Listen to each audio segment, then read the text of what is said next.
Hey, what's going on, everybody? Welcome back to the channel and welcome to a surprise episode of the Gamechat Podcast. We're breaking the rule, it's a year has not passed in case you're not keeping track. But I have some lovely guests that have returned to talk some more gaming news with me today. So let's start with the person to my left, Didge. Didge, how's it going? Where you from? It's going good. Well, just like on the internet. I was gonna say, it's going good. I'm from the Geekset podcast. Ready to talk some games. I don't remember the Xbox game showcase though, to be honest.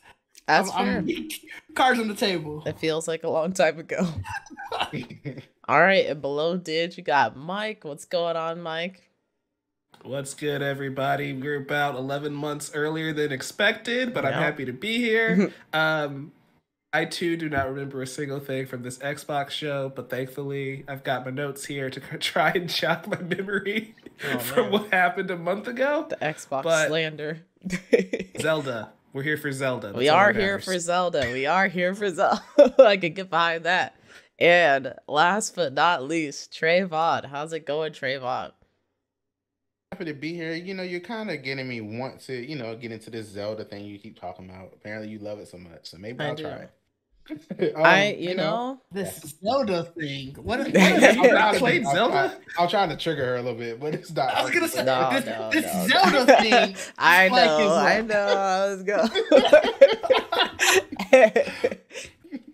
Oh my gosh.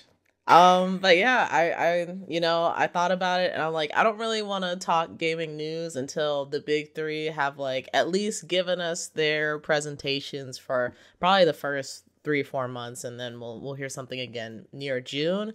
Just because it seemed like, the year was very quiet. There was not a whole lot going on. And then February happened and like a billion games dropped. I know we will definitely talk to Trayvon about one of the games that dropped because he was very hyped up for that one.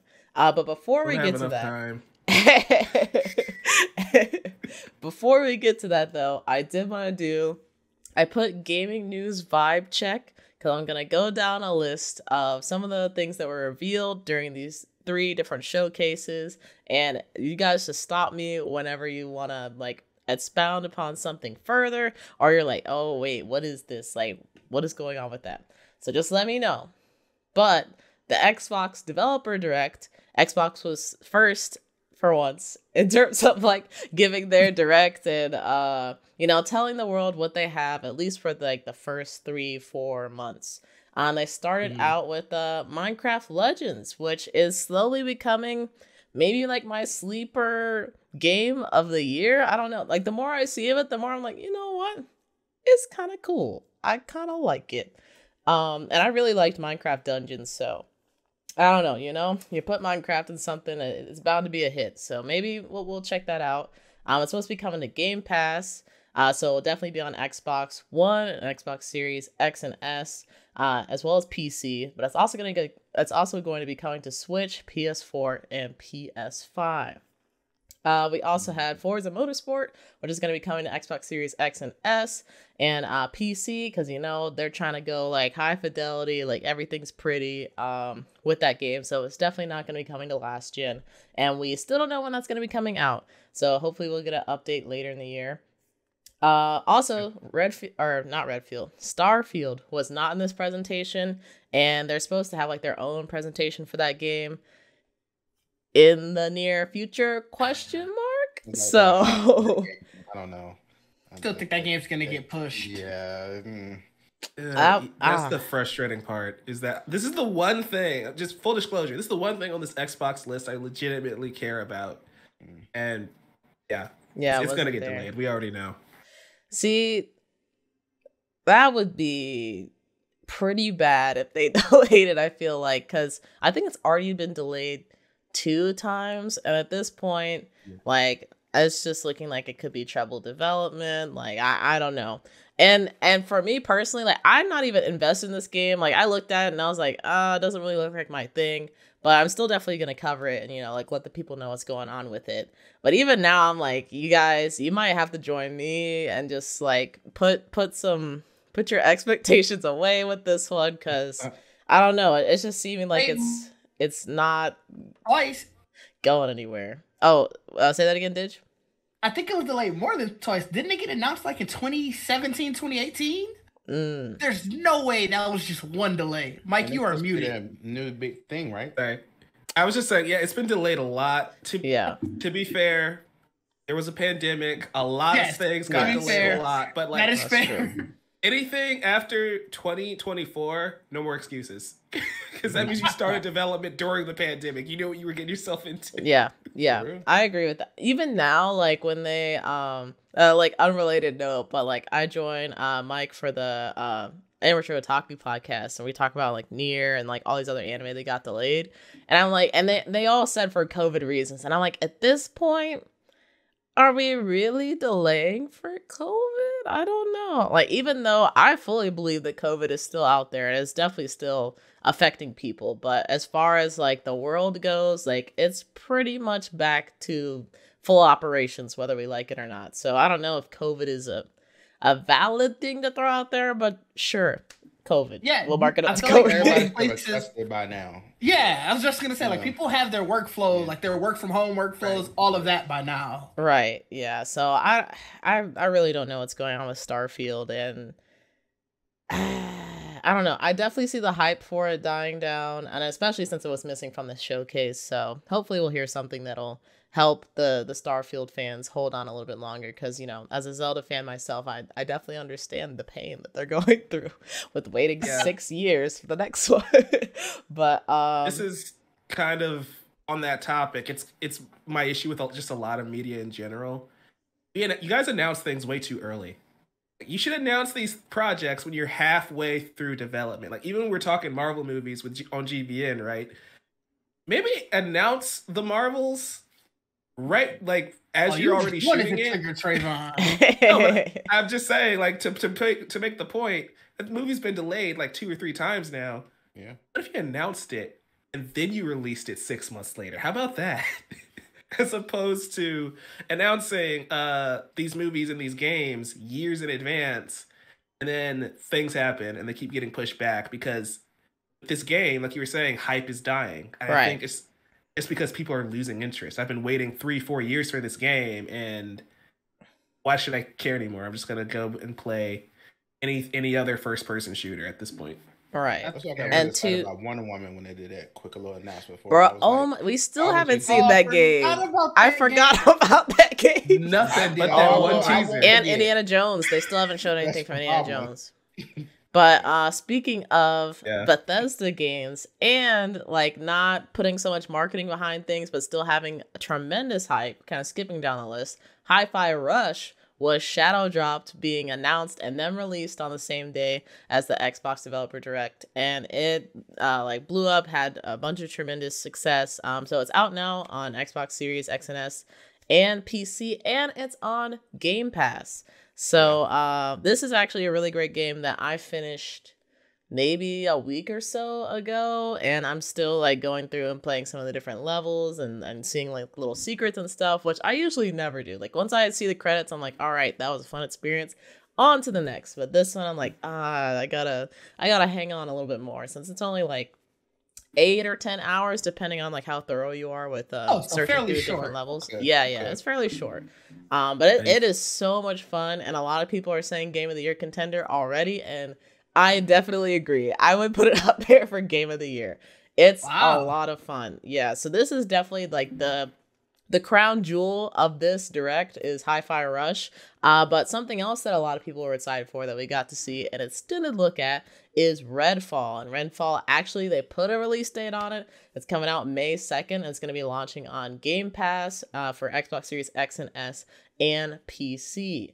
And I actually... Redfall came to... Oh, sorry, say it again? Have we got gameplay for that yet? Yeah, we got... Or is it just CG so far? We got like 10-15 minutes of gameplay during the developer direct, and it came to like some mixed reviews. I personally am like, oh, this game looks like a lot of fun. It definitely, a lot of people, including myself, were getting the impression of like a Left 4 Dead clone towards the beginning of when they were showing the game off, but it's not like that, while also still having some of those elements.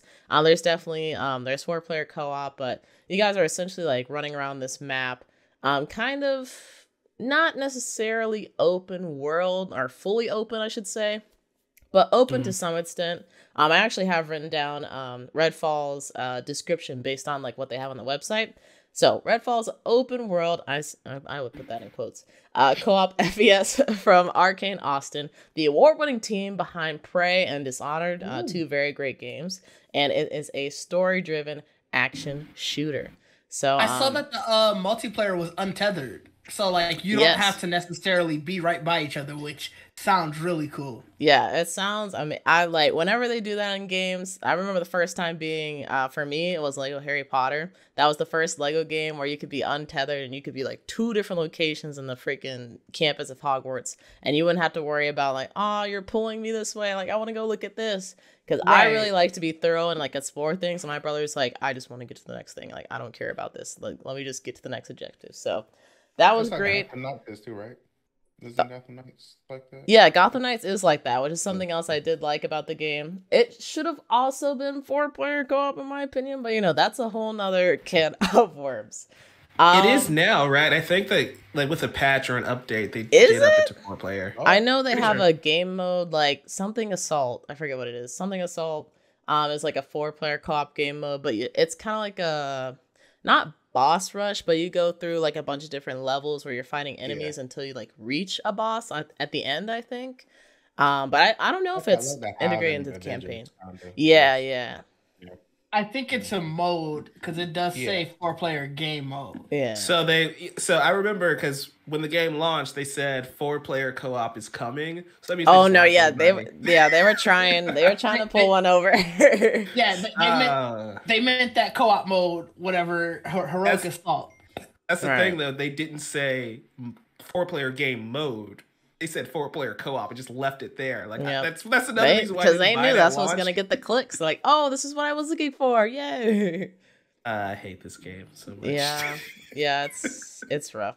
Oh yeah. Well, one other thing I did have fun Hi-Fi Rush. Now that I look at my notes again, the executive producer Shinji Mikami, who is also the founder of Tango Works, which is a studio under Bethesda, is leaving the company in the coming months. And I feel like a lot of people are looking at this like, oh my gosh, why is he leaving? The game had like a lot of success. That's so weird. But to me, I like, don't you want to end your career on a high note? Be like, hey, you know what? Dropped Hi-Fi Rush. I'm out. Like, good luck, y'all. I gave y'all the keys to the kingdom. I taught you how to do it. So, you know, take that, run with it. And they're also, from what I've seen reported by IGN and a few other gaming news websites, there are rumors that The Evil Within 3 was actually hinted at in Hi-Fi Rush as like a little Easter egg. So that's the only thing that I would be kind of worried about, considering Mr. Mikami is going to be leaving the studio. But even then, like, you know, games are created by teams, not necessarily by one person. So I would give them a chance. And Evil Within 2 was great. Hi-Fi Rush was great. And that was not, you know, like, that was not his bag. You know, he wasn't creating like these rhythm action games. He was creating horror before. So moved to something completely different. Still had great success working with a different team. So I think the studio will be fine. I wonder where he's gonna go, because it didn't say he was retiring, so I wonder if he's just gonna like start his own studio or go join another studio. That's what I'm interested in too. Yeah, I'm not sure. To me, I feel like it would be weird to leave at this point. I don't know if like something's happening behind the scenes that we haven't discovered quite yet. But I feel like, I don't know. At this point, I would. From this studio though. Yeah, he founded Tango Works. Yeah. So that'd be weird. So like, I'm gonna start my own again. Yeah, I don't know. We're gonna run it all back. So I feel like he might be pulling like a Reggie Fils-Aimé, you know, retiring but not really retiring, and then just like become like a bigwig at some company where you know you're interacting, but you're not necessarily have to be like on the ground. making games and stuff. But we'll see what he does. We'll see. We'll keep an eye on that. We'll come back in like 7 months and be like, oh, he's at PlayStation now. I get it. Yeah, maybe so. I don't know. Like, yeah. Mm-hmm. Yeah. And then the last thing from this direct was the fact that the MMO Elder Scrolls Online is getting a new chapter, Necrom, that is coming out in June. I know nothing about this. But you know, the game is still alive, so somebody is playing it. So for you, are those few people, this is for you. Cleveland, this is for you. I feel like I know maybe one person that has played Elder Scrolls, and they're like, "Oh yeah, it's cool." And I'm like, "Oh, are you gonna play this new thing?" And they're like, "Probably not."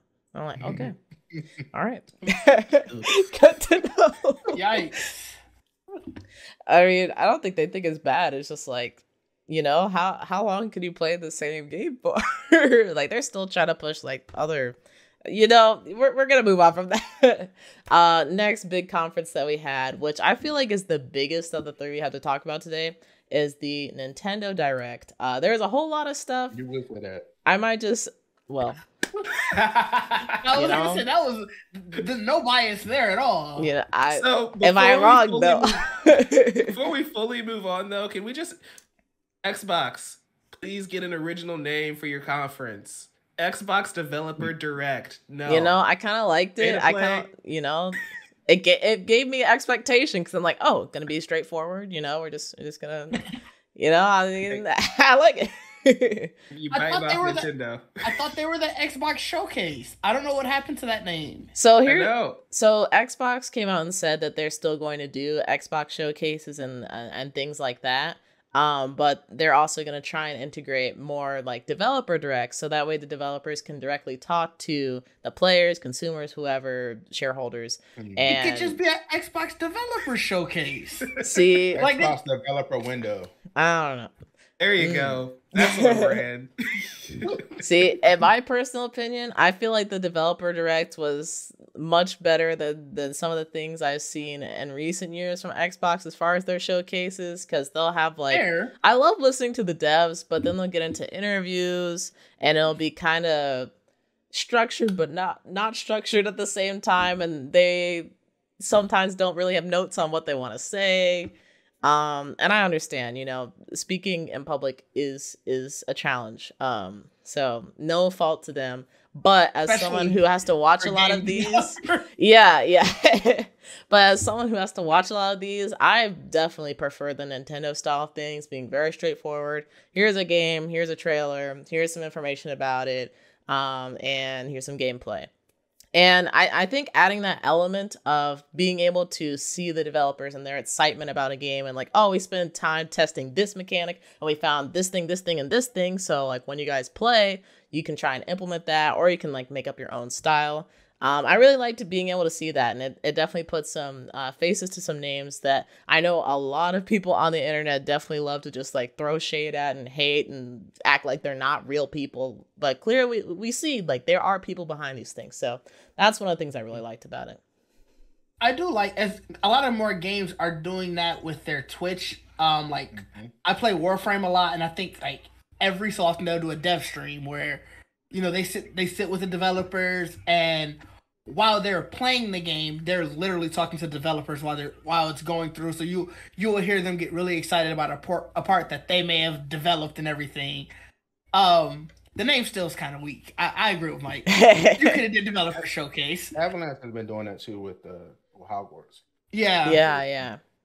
About little, like, that's how I knew about some of the things in the game that you can't do. I was like, oh, well, you didn't tell us that. You're just gonna wait for us to figure it out, get mad.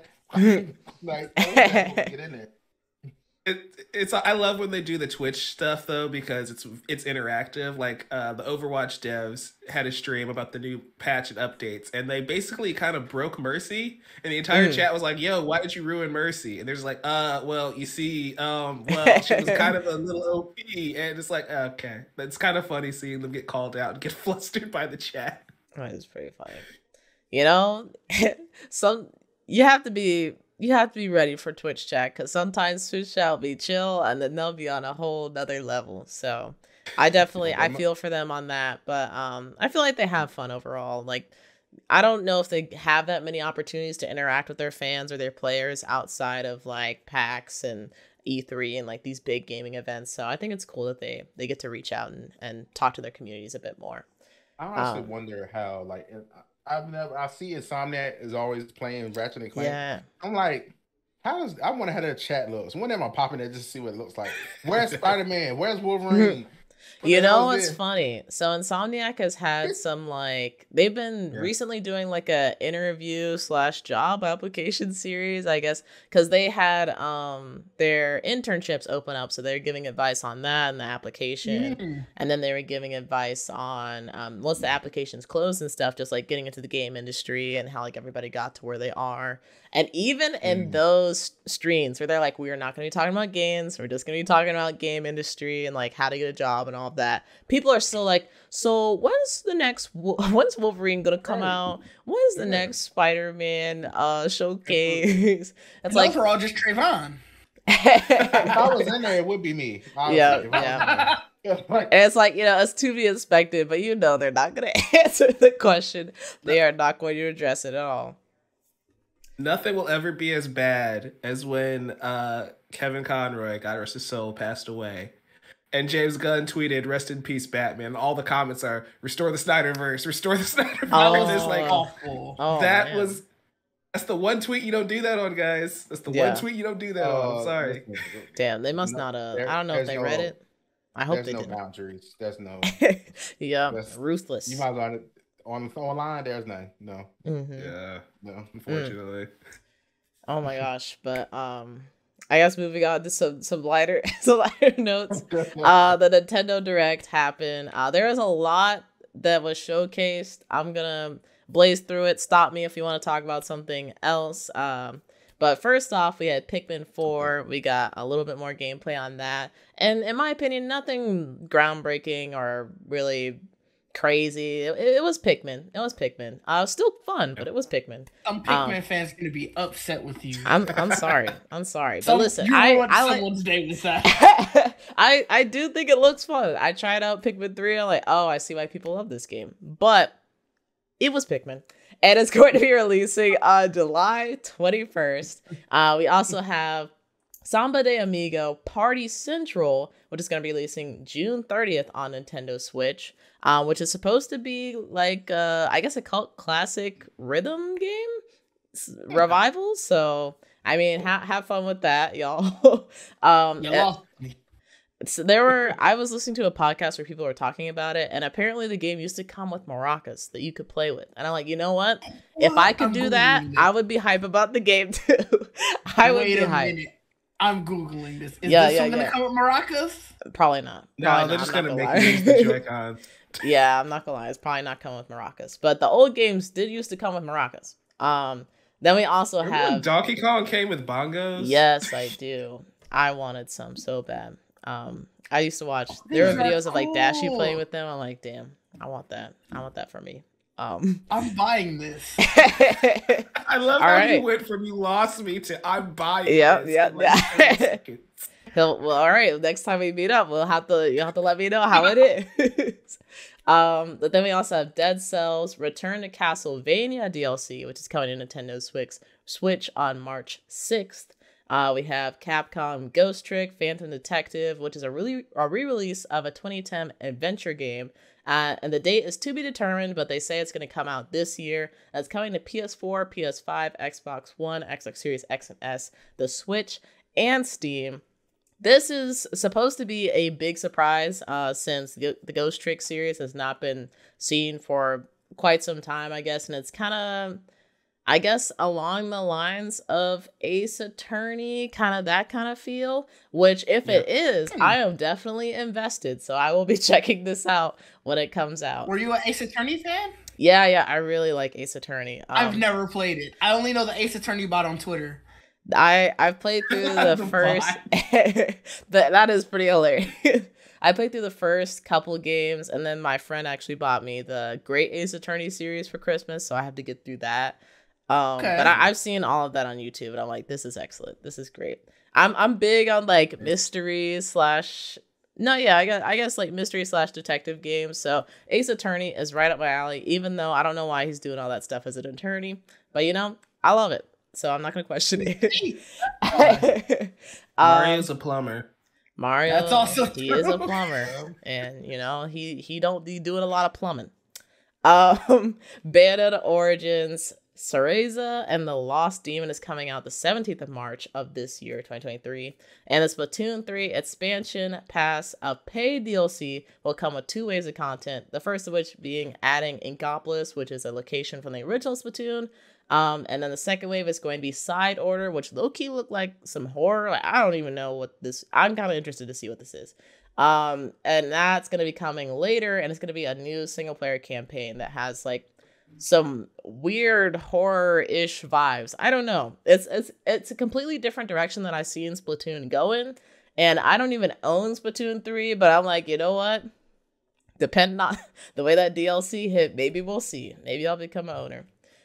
Then we also have Don't Nod's Harmony, The Fall of Reverie, which is coming to Switch in June. And Don't Nod is known for the Life is Strange franchise. And to me, the series looked kind of like a return to their roots. Like, I really liked the beginning of Life is Strange, and as it kind of like continued and branched off, I'm like, all right, this is getting a little crazy. And considering the fact that they didn't have powers later, and I thought it was crazy, that's saying something. So I'm interested to see what Harmony is going to be like. Octopath Traveler 2, which is came out, or it's going to be coming out tomorrow, actually, of the day we're going to be recording this, the 24th of February, 2023. This is a highly anticipated game for a lot of people. So, and it's really creative, really cool looking. I played a little bit of the demo, loved it, so I'm happy for the team. Mike, did you have something to say?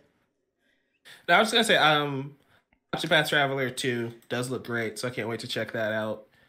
Baby Netta, sure, why not? Let's get more Bayonetta in here. I don't know how, like, Splatoon is one of those game franchises where it looks cool. I think I'd enjoy it. I never want to pay $60 for it. And every time I consider buying it, another one comes out. Every time. Nephew plays Splatoon, and I've never seen him talk so much shit. Ooh. Until I saw him playing Splatoon with his friend. He's like 17, so he's at that age where he's like, and I was over there and I just hear him just talking major crap, and I'm like, what is he doing? I go in there, he's playing Splatoon. I'm like, okay, all right, that's funny. That's interesting. Funny. Splatoon. No, yeah, no, right? He's. I think it's one of those ones where it's like you play because he played all 3 of them, so I think it's like so I've really been playing this. Yeah. Okay. Yeah, Splatoon is like, I've tried Splatoon 2, I think, on my brother's Switch, and I actually had a lot of fun, but I'm also not super big into, like, FPS multiplayer games, especially with I play multiplayer games on Xbox, and people on Xbox, sometimes they're cool, sometimes they're not, so... Hit or miss. Very hit or miss. Yeah, so, a lot of multiplayer games I unfortunately missed out on because of the Xbox trauma. I will put that on Xbox. They did do that. 100%. There's a reason PlayStation makes single player games. Yeah, there is. And then We Love Katamari is being remastered. This is also another beloved game that I have never heard of, but I'm interested to know more about it in the future. It's apparently supposed to be a puzzle game where you're collecting a bunch of materials, and that's all that I know. Moving on, the Game Boy. Game Boy titles are going to be available with Nintendo Switch Online membership, and Game Boy Advance games, which are also coming to Nintendo Switch Online, are going to be available with a membership and an expansion pass. So for Game Boy, there's going to be games like Tetris, which of course Tetris is on everything, Metroid 2, Return to Samus, and Wario Land 3. For Game Boy Advance, it's going to be something like Mario Kart Super Circuit, The Legend of Zelda Minish Cap, among others. I'm going to pause here because I know y'all got things to say about this. I need to actually use this because I'm on one of my friends is they got the full one, whatever the expansion, whatever. Mm-hmm. I just never actually. I need to use this. So like, yeah, this sounds cool. Like this is cool that they're adding this. I wonder if they ever add like Pokemon games. Oh, like that. interesting that you asked about that, because we will be having a Pokemon Direct on Monday, or this coming Monday, while we're recording this. And the rumor that's going around the streets is that they're going to be announcing a bunch of Pokemon games that are going to be coming to this like Nintendo Switch Online expansion. And some of them might include Pokemon Stadium, which is a game that a lot of people, a game that a lot of people are looking forward to. So I'm really, at this point, I'm really hoping that that's true, because if it's not, so many people are going to be disappointed. So many people. But that is the rumor on the street. So hopefully they can make some dreams come true for some people. Listen, they did when they brought up Sunshine back that time. I was like, oh, I can't believe they did that. I was like, oh, they brought Sunshine. So yeah, that's cool if they do that. That'd be awesome. Yeah, that would be great. You know, I don't have Nintendo Switch Online, but now that they're really starting to pack all these titles into like their emulators, I might invest. The multiplayer, we might not mess with that, but the emulators, we might mess with that. Only thing that scares me with this, I just hope that it's getting to the end. They have to do a new powerful Switch some kind of way. They have to Switch you. They need Super Switch, please. Just do a Super Switch. It'd be really cool. But I just hope all this stuff that they're doing and it moves on to the next system. Like I don't need you to switching up the whole mechanic. Like, please keep the idea of the dock and take it out of dock. Like, do not completely change it, please. All right. Nintendo's good for that. Right. Trayvon, you know better than that. Name one Nintendo console that was the same in the next generation. See, but here's the thing though. They're getting into the console and the like portable gaming market with one product. I feel you, Mike. I definitely fear that they might do something like that. I'm really like, now I'm starting to think about it, I'm like, oh damn, they really might just be like, Switch was cool, we're moving on though. I hope they don't, because like bringing the Nintendo DS back at this point or something like it. Okay, so here's okay. How about this? Ultimatum. You can make a different console, but from now on, your portable console is a Switch or something like the Switch. So that way we can still keep that ecosystem going. We can still have the Switch games, whatever, use your existing library. But if you want to move on to something that's much more powerful and something that's going to stay at home, that's its own separate thing.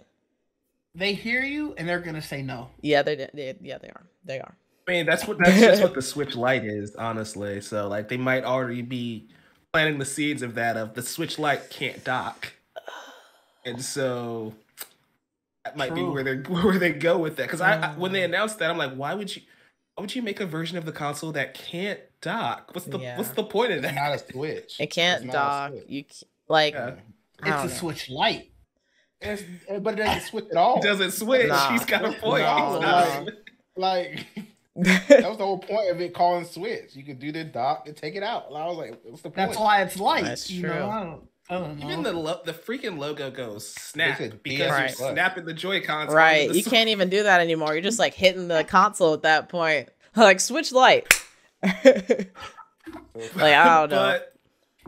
But on the topic of the Game Boy stuff, that is exciting. As someone who didn't have a Game Boy, I had a PSP.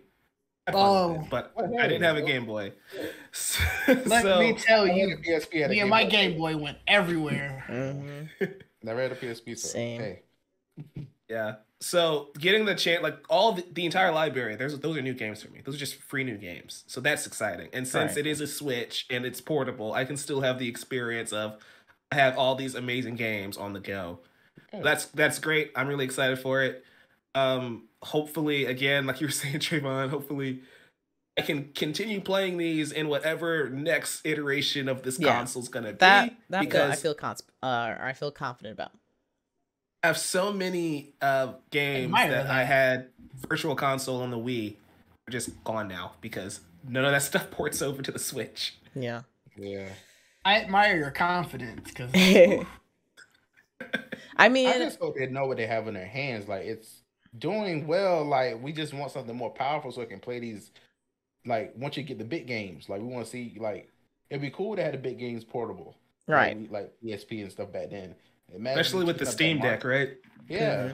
Right. I feel like if anything, if they were going to get rid of the games that are currently on the service, I think it might be similar to Game Pass, where it's like a rotation. So they might rotate in some different games that maybe we haven't played in like 20,000 years or something. I don't know. I don't even know if anybody would be interested in that, but they have a lot of games that they can reach back and grab.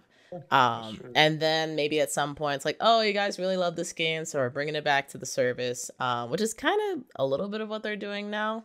But I feel like at least for the next maybe hopefully 3 years or so, like the Game Boy stuff and the Game Boy Advance, I think will hopefully stay on the platform. And I'm not sure if all the titles will be the same, but stuff like are like big series like Mario and Zelda and Pokemon. Hopefully Pokemon gets added. We'll see on Monday. I think those will be mainstays. But we'll see. It should be. I mean, they're kind of control of those titles at least. Yeah, like, so. Yeah. But speaking of bringing things back from the dead, Metroid Prime Remaster was shadow dropped on the Switch on February 8th. Highlight of. Yeah. Adding dual stick controls to the classic GameCube game, and there's going to be a physical version coming out, or it came out yesterday, and from what I've seen, it's been selling out, and people are trying to resell it for like a lot more money. So, so far, a success. Let me tell you guys about how much I loved Metroid Prime. Oh, I had my GameCube. I still have my Metroid Prime, the game. I don't have a GameCube anymore. I'm looking for a GameCube. So if you have any leads, let me know. All right. But oh man, I love this game so much. Not gonna lie, I considered buying a Switch immediately after seeing it was remastered. Oh, you don't have a Switch right now? I do not. No. Oh, dang. You know, you could wait. No, I never had one. You could wait. You never had one? Every time I thought about getting one, well, last time I ended up getting a PlayStation 5 instead. So that was a smart decision. Yeah. And then when I was thinking about getting one afterwards, everybody kept saying, "Oh yeah, there's gonna be a more powerful one coming out." Yeah. And then the OLED happened. The OLED happened. But I would say if you still don't feel like anything grabs you this year, I would wait until towards like November, December, because like around holiday season they would probably announce something, or maybe even October, like around that time. Because a lot of people, a lot of people are expecting that they will announce a new console, hopefully more powerful, but we don't know. But wow, especially if I get a GameCube, because really the main game I want to play as of today, obviously Zelda when it comes out, but as of today is going to be Metroid Prime. So if I just find an old GameCube, I'm good. I'll just play that one. That's true. I feel like they should take. I mean, they can see what the Steam Deck is doing, like the games it's able to play. Although it is technically like a portable PC kind of, but still, like it's look what it has in it. I mean, it is portable. Like think about it. Yeah, right. And it docks. It's just you, but better. See, that's the thing, right? They could see that as like, oh, competition. All right, we got to step up. Or oh, Steam Deck got it. Let's move on. That's the scary thing. That'd be wild if they were just like, oh, okay, they got something. Yeah. Like, oh, they did it better. All right, let's. Like, hey, we're gonna put all our games on Steam Deck. See now. Actually, I have a friend who's currently. I'm not gonna name you. You're safe. I have a friend who's currently playing Metroid Prime on their Steam Deck. Nice. Yeah, because it's like there are a lot of people emulating Switch games on Steam Deck, so it's definitely possible. So expensive. I want one, but they're so expensive. Yeah. They're cheaper than PlayStation 5, right?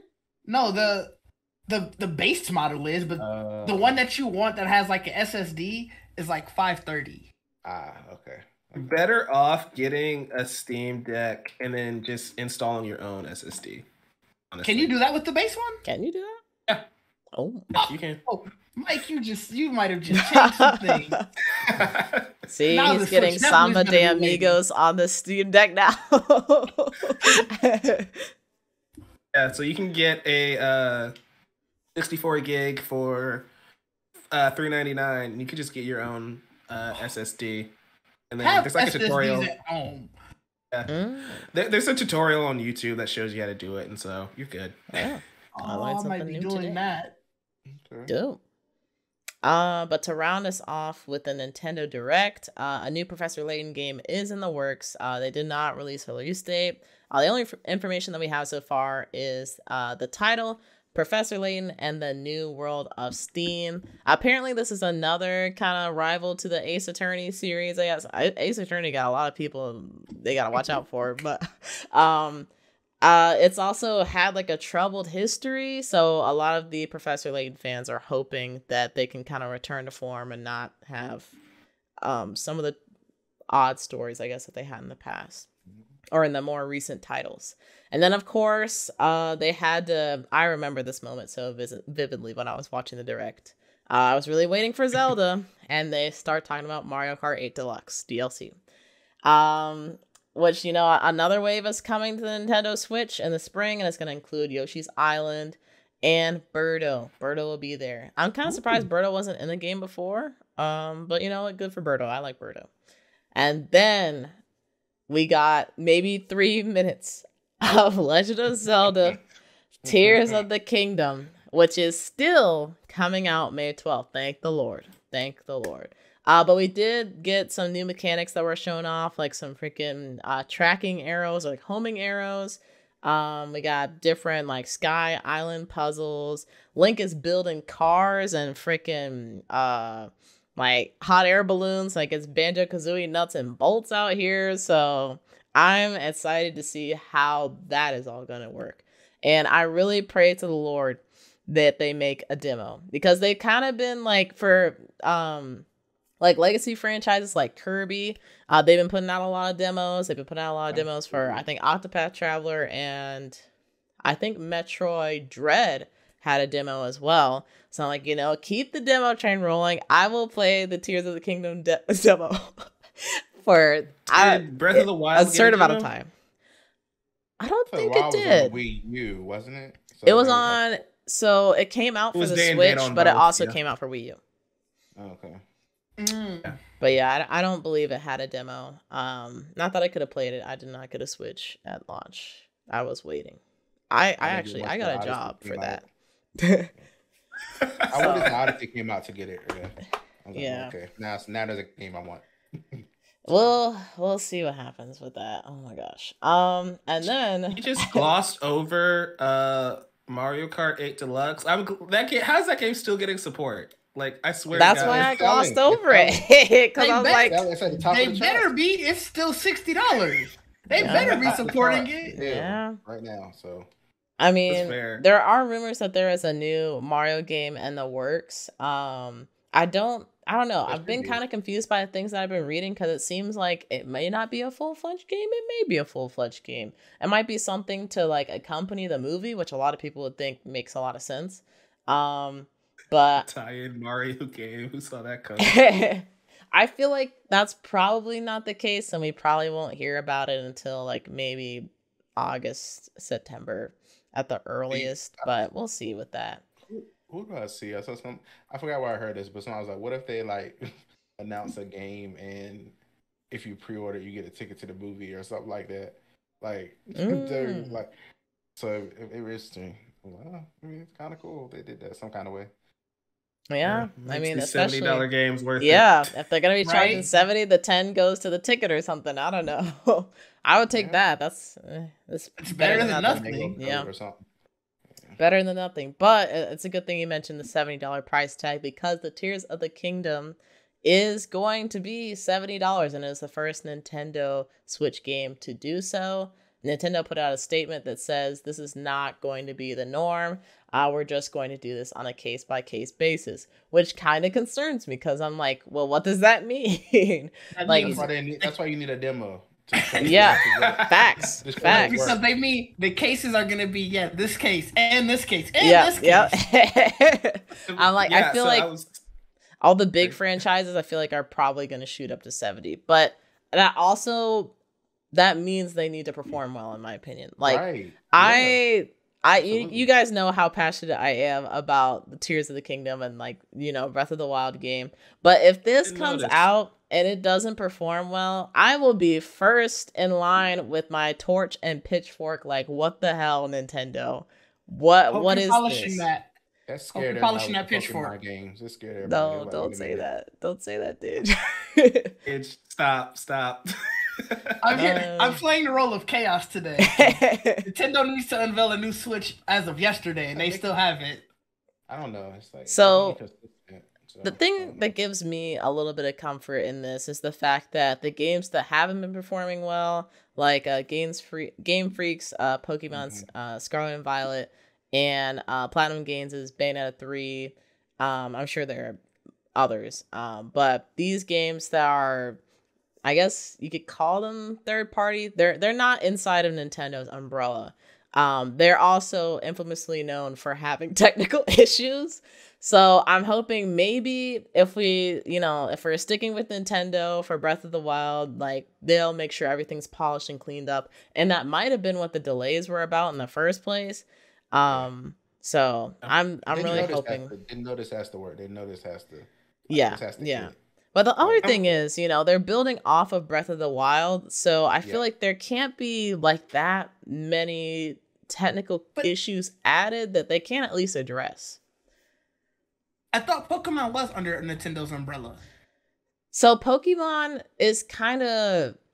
Nintendo doesn't own Pokemon as a brand. I actually found this out recently. They don't own it, but they have publishing rights. So that's why they have Pokemon Directs. That's why they have their own thing when they're announcing Pokemon games, because they're not really... They're together, but they're not together. Pokemon companies say, oh no. Yeah, I always thought the Pokemon Company was a subsidiary of Nintendo. I didn't know that they weren't. No, they're not. It's like when Insomniac was making all those Ratchet and Clank and even Spider-Man 2018, they were not a PlayStation studio until after Spider-Man came out. Then they were like officially bought, even though like all their games were PlayStation exclusive for like 2 or 3 generations. So, right. Yeah. So it looks great though. Looks fun. Yeah. I'm hoping that's the case, and that Tears of the Kingdom will come out with as little issues as possible. I'm sure it will. Stress. I mean, they've been working on it forever. Yeah. See, that's the other thing too. If it came out and it was like it just did not work, and like y'all spent 6 years doing what? Like, where is it? Like, at least you got to figure with the issues that Pokemon Scarlet and Violet had. I mean, they just did, what is it, Arceus? They just did that. So it's like, of course, you probably weren't having too many people in that main game because you just did this crazy open world thing a year ago. Right. Arceus didn't have all these issues either. That's what I understand. That's probably because that was all their A developers. Yeah. The other thing... go ahead. I feel like the other thing about Arceus as well is the fact that when they did like those first couple trailers, people criticized the hell out of it, and they're like, "Why does this look so low framey and weird and all this stuff?" And I don't know if they were able to. Well, no, they were not able to cover that up because I remember watching the trailers for Scarlet and Violet. Nobody's gonna criticize this. Nobody's gonna say anything about this. But yeah, they definitely had their A team on Arceus and were able to clean up a little bit before release. It also doesn't help that Scarlet and Violet still sold like crazy. Yeah. That's part of the problem, is that we're not going to get a new Switch as long as all this stuff still sells well. Like, we're not going to get a new Mario Kart. Mario Kart 8 Deluxe is just going to be in like top 5 in sales every single year. Yeah. The game is like 8 years old. Like, it's legit 8 years old. We got the 8 now. Crazy. Yeah. See, there are legit kids who just, this is their Mario Kart. They're in school now. Yep. Literally. That is insane. We'll see. But, I mean, Nintendo was smart about it though, because the 8 is like the infinity symbol, so it's like this is just Mario Kart. If they keep updating it, just make that be the Mario Kart for everyone. Maybe that is what it is. They're gonna have a commercial where it just knocks over the 8. Mm-hmm. Yes. At this point, they're adding tracks. I mean, hey. Yeah, that's still working out for them. And it could be similar to like a Smash Ultimate thing, or like I don't necessarily expect another Smash to come out, but would I love for that to happen? Yeah, absolutely. But at this point, Mario Kart, it's like this is the definitive Mario Kart. Like, it's not going anywhere, unfortunately. No, it's not. What about me? Like again, Nintendo, nothing ever goes on sale for them. Yeah. So if I buy one Mario Kart that lasts me a decade, as long as I keep updating it, I'm not gonna complain. Right. And the other thing is though, did you get the season pass? Because if you didn't, wow, that's all right. We're gonna move on. It's included Nintendo Switch Online, right? Or expansion pass, right? So that's where you get all the tracks, right? That's how you get them. So it's like my game's just been updating for free because of the expansion. Yeah. Oh, that's good at least. Yeah, they're included in there. Yeah, so it's crazy. Yeah. But the $70 games, if it's going to be the norm and we're not going to get like more powerful hardware, the experience has to be like at least better than Breath of the Wild, which for me is a little bit of a high bar. So it's too high of a bar. Better, and so here's the other thing though. I'm gonna humble myself because starting in like a week or so, I'm gonna replay Breath of the Wild.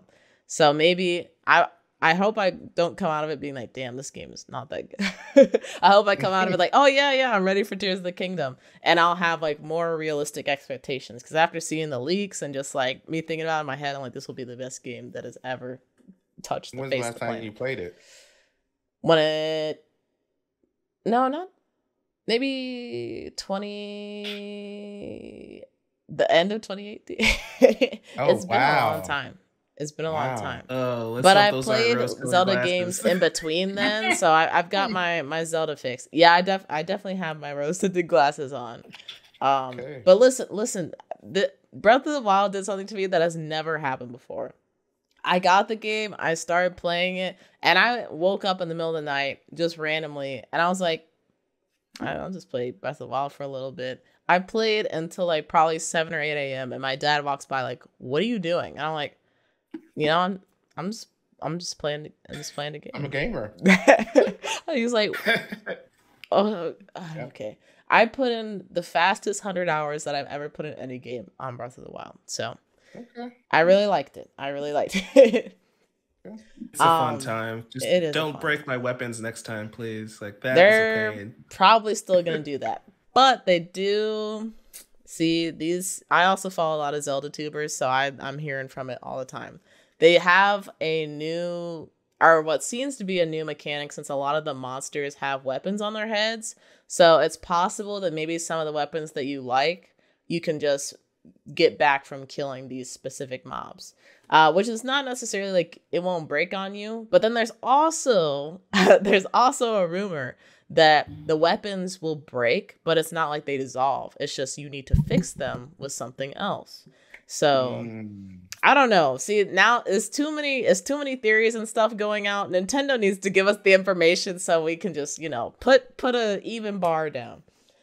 Oh, but enough about Nintendo, okay? There was another showcase that happened. It was the PlayStation State of Play. And with the PSVR recently released, they did have to come out with some new titles. And those being the Foglands.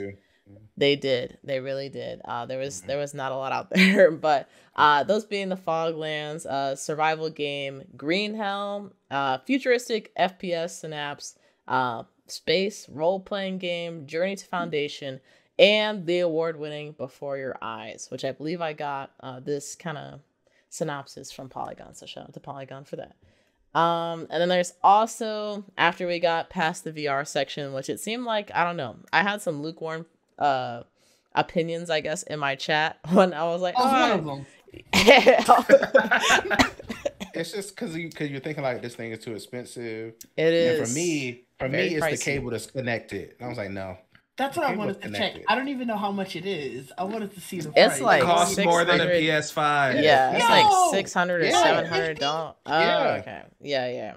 Ridiculous. But then you think about the games you gotta buy just to play it on top of that. And you have to have a PS5 to play a PSVR. So whole package is like $1,000-something. And it's not wireless. No. Yeah, it's not wireless. What's crazy is in every picture they don't show this wire until I saw someone actually playing it. I've been watching unboxings of it, and that wire is completely attached. I didn't know until Trayvon was telling me. And you have to literally like all all of their advertising for it, of course, doesn't show you the wire until you watch like someone playing it, and then you see the wire. It's like right here. Not for $550. No, what? Why does it cost more than the PS5 itself? That's my question. I have no idea. I don't know. I couldn't tell you why.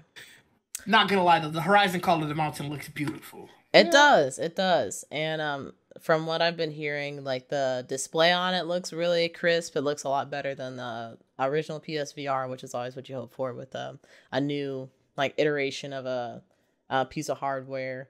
And it seems like a lot of people are really happy with the PSVR 2 that do have it.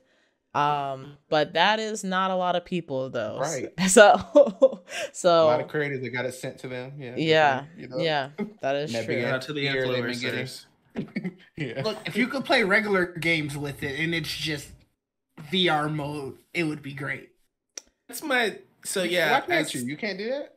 I don't know. I assumed you could. I feel like can you not?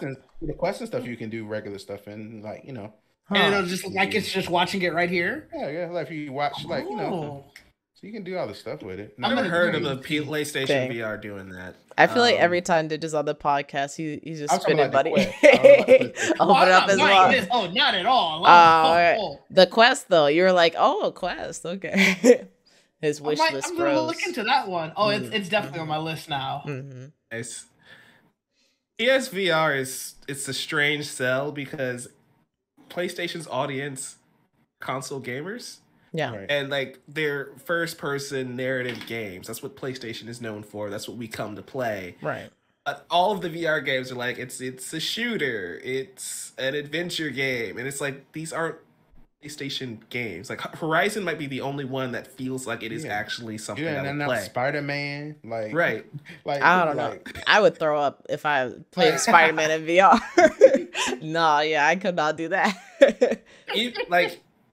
And I think that's been the problem with VR is it's a very niche market. Like VR it's having trouble breaking that barrier between console PC gamers turning them into VR gamers. Even a game also like we were playing for it too. So right? Even like we were playing Overwatch the other day. Why isn't that a game that we put in VR? It's a first person game anyway. Yeah. Just put the guns in my hand. You know? Yeah. It's like those are the things that's to me. It's like, what are we doing here? I heard that there's great games in VR. Like, it's no discredit to them or the developers making them, but it's really hard to sell it. And it's probably one of those things where you actually have to get in it and experience it for yourself. Right. That price point makes it hard because nobody's just gonna blindly pay $600 for it. The price point makes it difficult. Like what Trayvon was saying, not having the space. Even with the I think it's the Meta Quest 2. My brother actually got it a couple of years ago, and I was trying it out, and it does a good job of like you can create a space for yourself. You just can't like move out of it. So the space thing I feel like is slowly not becoming an issue, but even then it's like you do something a certain way and I was like, oh, you left the box, and I was like, no, I didn't, but all right. So the spacing thing is an issue as well. And I think for me, the biggest hurdle is motion sickness. Like I cannot play a VR game for more than an hour tops before starting to feel really sick. And a lot of people have the same sentiment where it's even if they're not really suffering from motion sickness like that badly, having to play a game for like hours and hours with that headset on your face, like weighing you down, is just not something that people are willing to sign up for, at least not right now. So it might be years off before VR finally like kicks off and is able to break into a more general audience, in my opinion. I also looked it up. What they'll do in games that aren't VR is they put it on a virtual screen, so you look like you're like watching a big movie screen. Yeah. Still neat, but yeah, it's awful. Yeah, I did that with Lay down and play. Yeah, true.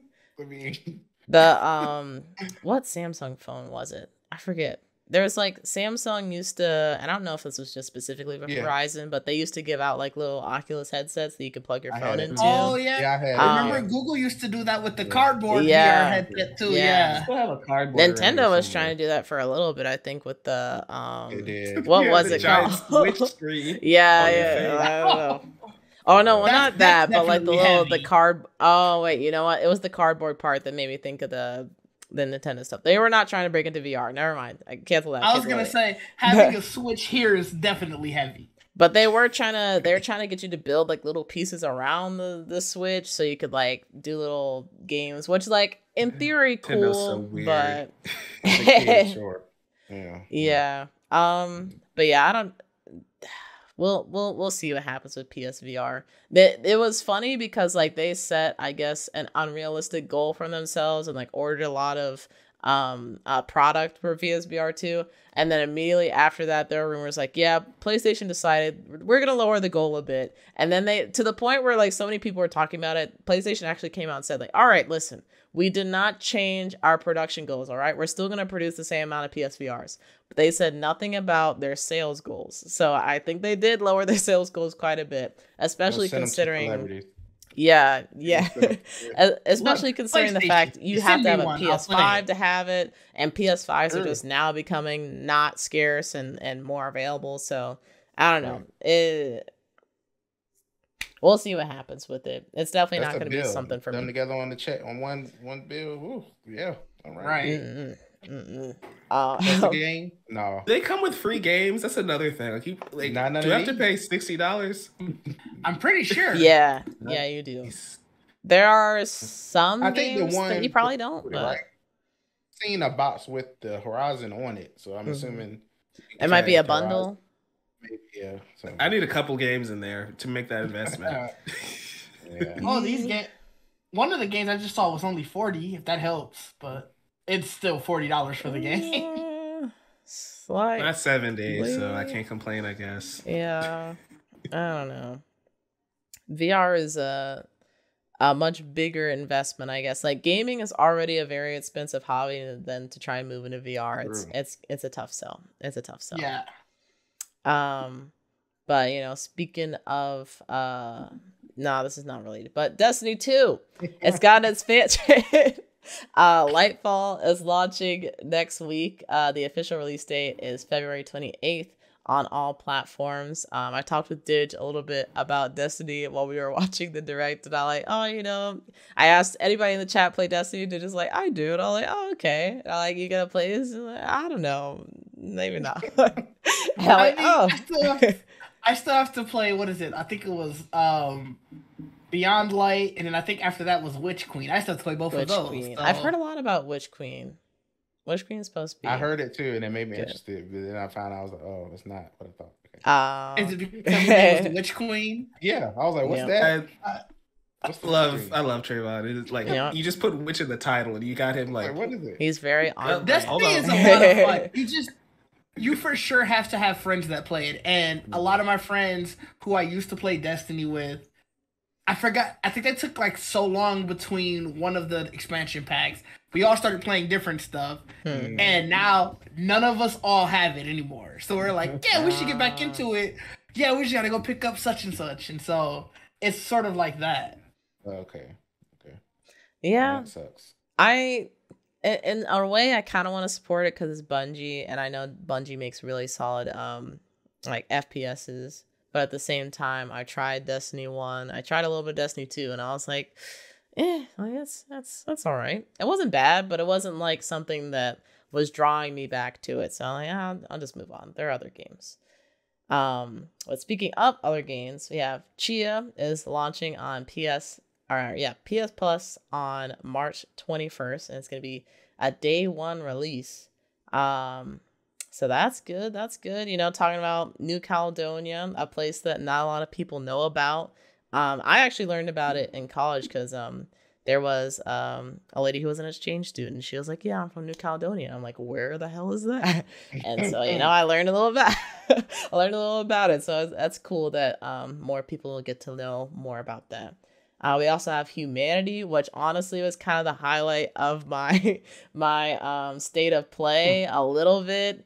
It's a freaking game where for some reason the main character just wakes up as a dog, but then it seems like the dog can also control people, and then it also seems like you're friends with either God or just a huge gold man, and you're solving puzzles. Right? Yeah. And it has a demo. As of recording this, it has a demo that's out now, but it did say it was limited time. So if you are interested, make sure to get that playtime in. And sounds like an anime. It does a little bit. It was that time I got reincarnated as a dog. Yep, yeah. That's totally an anime. That sounds. There's definitely an anime with that name. I'm sure. It sounds like. Yep. And it's from Enhance, and they're the people that did Tetris Effect and Res Infinite, and it's going to be coming to PS4, PS5, and Windows PC. So this is not PlayStation exclusive. So y'all can get your hands on it. Take a second and call out all three of these gaming consoles and companies. You guys have your directs, your state of plays, whatever you want to call them, and you show all these games, and then I have to find out later that it's also on other platforms. You hide that information. Yep, they do. They do. See, that's why I like E3 and Summer Games Fest and the Gamescom events, because they will tell you. They'll just tell you all the platforms, and like, I don't got to worry about it. Like, I know exactly where it's gonna be. Whereas these other companies, they're definitely trying to shill for themselves, which, you know, fair. Just no other consoles exist. Yeah, I mean, when they announce some of these things, if you like, I think it'll be fine if you announce it. It's like it's gonna be on Series X and Xbox One, but then at the bottom of the screen you see like all the platforms. So at least then you know, because I don't know how you can make that work. Something that PlayStation does. Go to the PlayStation YouTube channel. They did this specifically with Tekken 2. I remember. So Tekken 8 had their reveal trailer during one of their state of plays, and it says PlayStation 5. But you go to the Tekken, like the Bandai Namco channel, and at the bottom it says PlayStation 5, Xbox Series X. Mm-hmm. And it's like, PlayStation just scrubbed it out. Like, nobody needs to know that. Like, we're not legally obligated to show the bottom, so we're just gonna, change it around. We're beefing right now. We're not talking about them. We're beefing. Right? we literally took them to court. We are not dealing with them right now. Yep. Right. It's messy. It's getting messy. But moving down the list for the state of play, we have Goodbye Volcano High from Co-op, and it's an adventure game with all right, this was definitely, I don't know where I pulled this from. It's either Polygon or GameSpot. It's an adventure game with a strong cinematic and narrative feel, plus a rhythm game, launching on June 15th. This felt like an anime too. This did. Just throwing that out there. Just want to say that quote you got definitely has to be from like GameSpot or Game Informer, because Polygon would have been way more sarcastic. Yeah. But this game, it looks kind of interesting to me. I don't think it's gonna be a day one pickup per se. But I have, like, now that I played Hi-Fi Rush and I really liked it, like hearing, oh, it's gonna be rhythm game, I'm like, okay, kind of interesting. That's interesting a little bit. And it's also anime. Mike, you have guitars in your background. True. I've got 5 guitars back here. No, I don't care. I'm sorry. Like, this is one of those games where it's been at like 4 different PlayStation events over the last few years, and I'm just losing interest. It's like, when it showed up, because we streamed this on the Chatter After channel, Brandon and I were both just like, oh yeah, they're still showing this. It's basically like Deathloop now. Like Deathloop was on like 7 different PlayStation events, to the point where like, okay, well, this definitely felt like it was an anime. Yeah. Yes. I feel like this game would benefit from something like I forget what it is, like Steam Next Fest or something like that, where they have like a collection of games that you can try out and play. Because a lot of these games where it seems like they like fall under the water, go under the bridge, like a lot of people forget about them. I feel like really benefit from stuff like that. So hopefully, I mean, it's coming out pretty soon, so I don't know what else they would do, but we definitely have been seeing it for quite some time now, and it feels like the trailers have not really differed that much in information. And I the trailer that we saw today, I feel like was the first time that I actually saw like some gameplay. That might be untrue, but it's the first time I was like, oh, okay, this is what it looks like. So yeah, I don't know. But I also think it might just be down to if they have like a small development team, like this is the marketing that they could afford. So this is just what they got to put together. It's why I'm really excited for Chia, because the game's cute and PlayStation is just gonna say, yeah, it's free if you have that tier for PlayStation Plus, which I do. So that means I get to check it out for free. That's much. Yeah, so it's like I feel like a lot of indie developers need to start partnering up with PlayStation and Xbox to get some of these smaller titles on Game Pass and PlayStation Plus day and date. Mm-hmm. That's what Ali did, because I got Ali 2 on PlayStation Plus the day it came out. So that really enticed me. When Ali World comes out, it's like, oh yeah, I definitely need to buy it. Mm-hmm. Didn't buy it right away, and now it's on PlayStation Plus again. So, yeah. But I still had the intent of actually wanting to pay for the game, which is still a good step for an indie developer. I like how Mike made that whole argument for, oh yeah, it's gonna entice you to buy it, and in his example, he didn't buy it. Yeah, I mean, I was going to though. The thing is, I was going to. He had right before intent. I did. Aria was like, it's on PlayStation Plus. About it. I'm like, just tweet about it, promote it a little bit. You know? That's what I do. I was like, I didn't buy this, but I'll tweet about it. Like, yeah, this looks good. Go support. Yeah. Go support. Fair. All right. But I mean, that is something in itself. I feel like some games should go the route of like Metroid Prime and Hi-Fi Rush and just like Shadow Drop. But I also feel like the standard for those games are going to be much higher than like just your standard like game going through its marketing cycle, because like Hi-Fi Rush was a very good game, very like poppy art style, and just like immediate enthusiasm and attractiveness, I guess, to a lot of people. And the same thing for Metroid Prime for different reasons. It's nostalgic. They've upped the graphics quite a bit. It's like an experience that you get to relive, but also add something new. And I feel like they might have even could have done the same thing with Dead Space, since a lot of people were kind of hyped for that. So I'm wondering if we'll see more shadow drops like that in the future, especially since you don't have to take marketing, like a marketing budget, into consideration for that. So if people feel confident enough, they might start doing it. I don't know. It's kind of become a trend a little bit. Even though it's only 2 games, but 2 games shadow dropped and it's only February. That's a lot. Yeah. But then up next we have Naruto Boruto, or I think it's Naruto X Boruto. I saw like a little shuriken, but I don't know.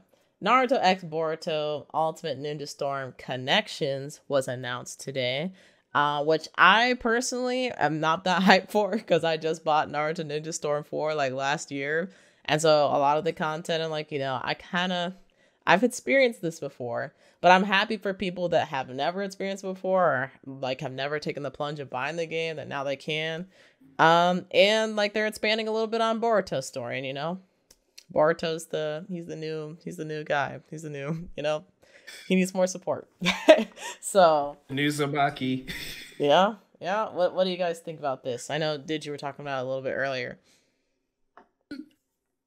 I hope that this isn't because there's been rumors the past couple of months, I guess, that there's going to be an Ultimate Ninja Storm 5 coming.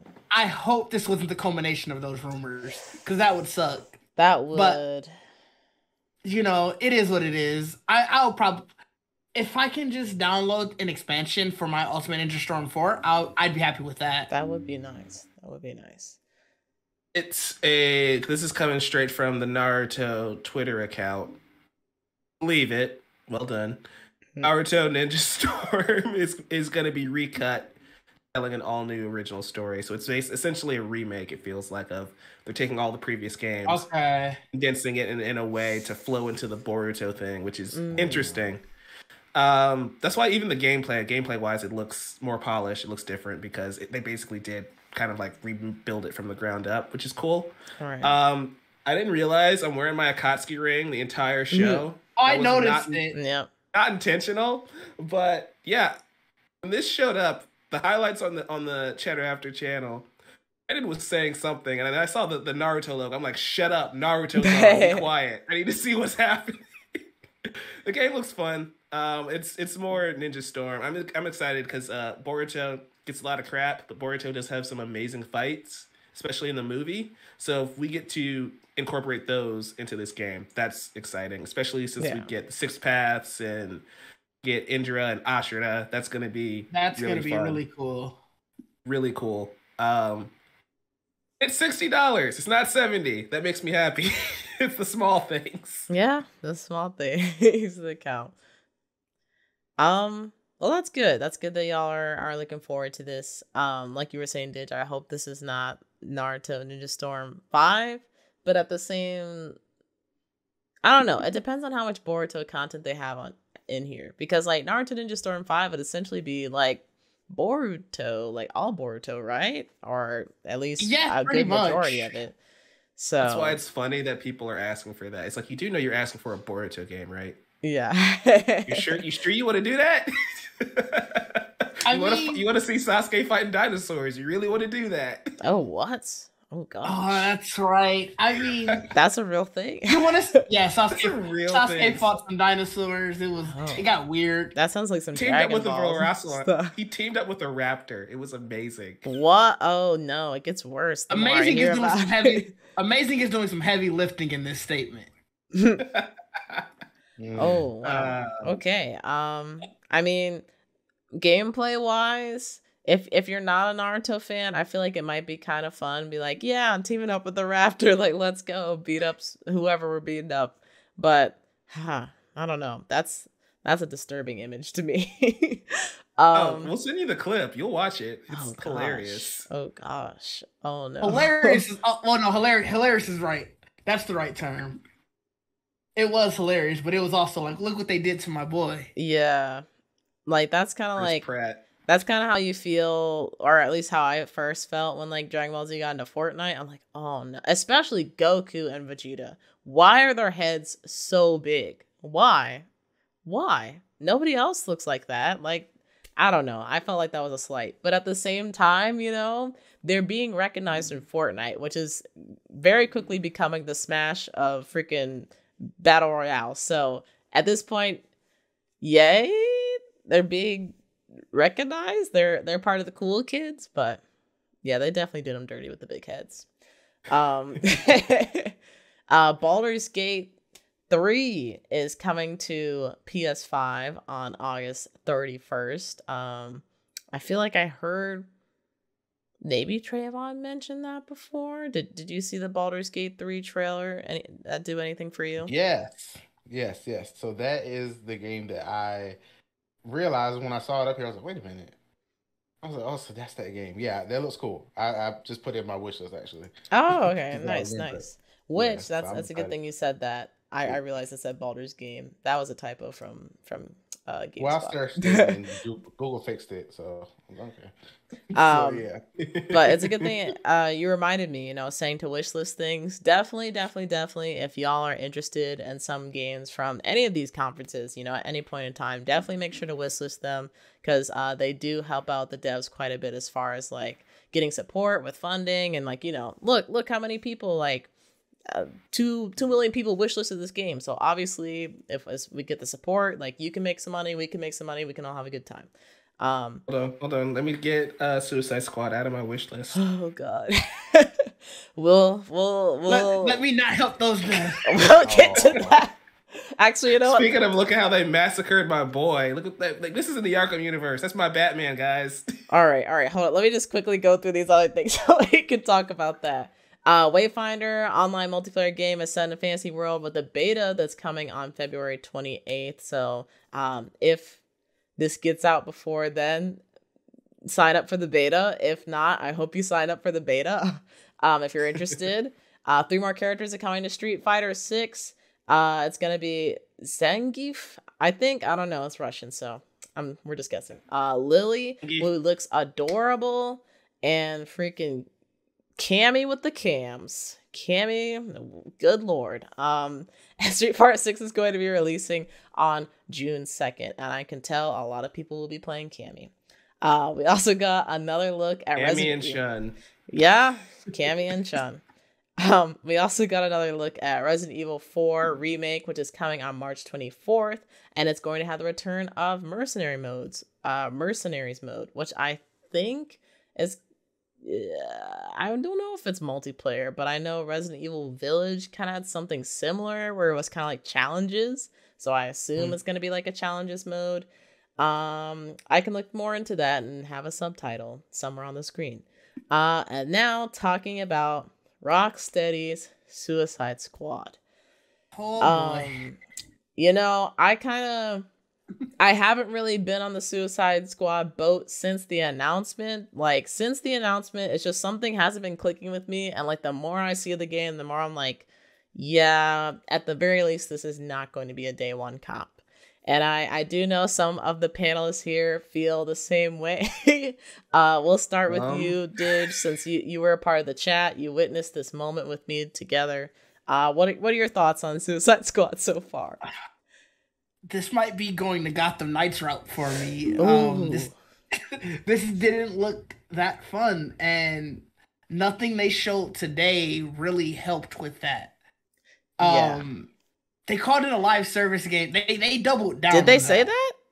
Maybe I talked over it. I think you might have, but he definitely doubled down on saying that it was live service, and I was just like, "Ooh, mentioned the battle pass." Yeah, I did hear the battle pass. That's right. He mentioned the battle pass. That's what it was. It was funny because when we were watching it on our stream, Brandon was talking. I was just looking at like the menu. I'm just like, it says battle pass up in that corner. Yeah, I was like, they better address this. It says battle pass up in that corner.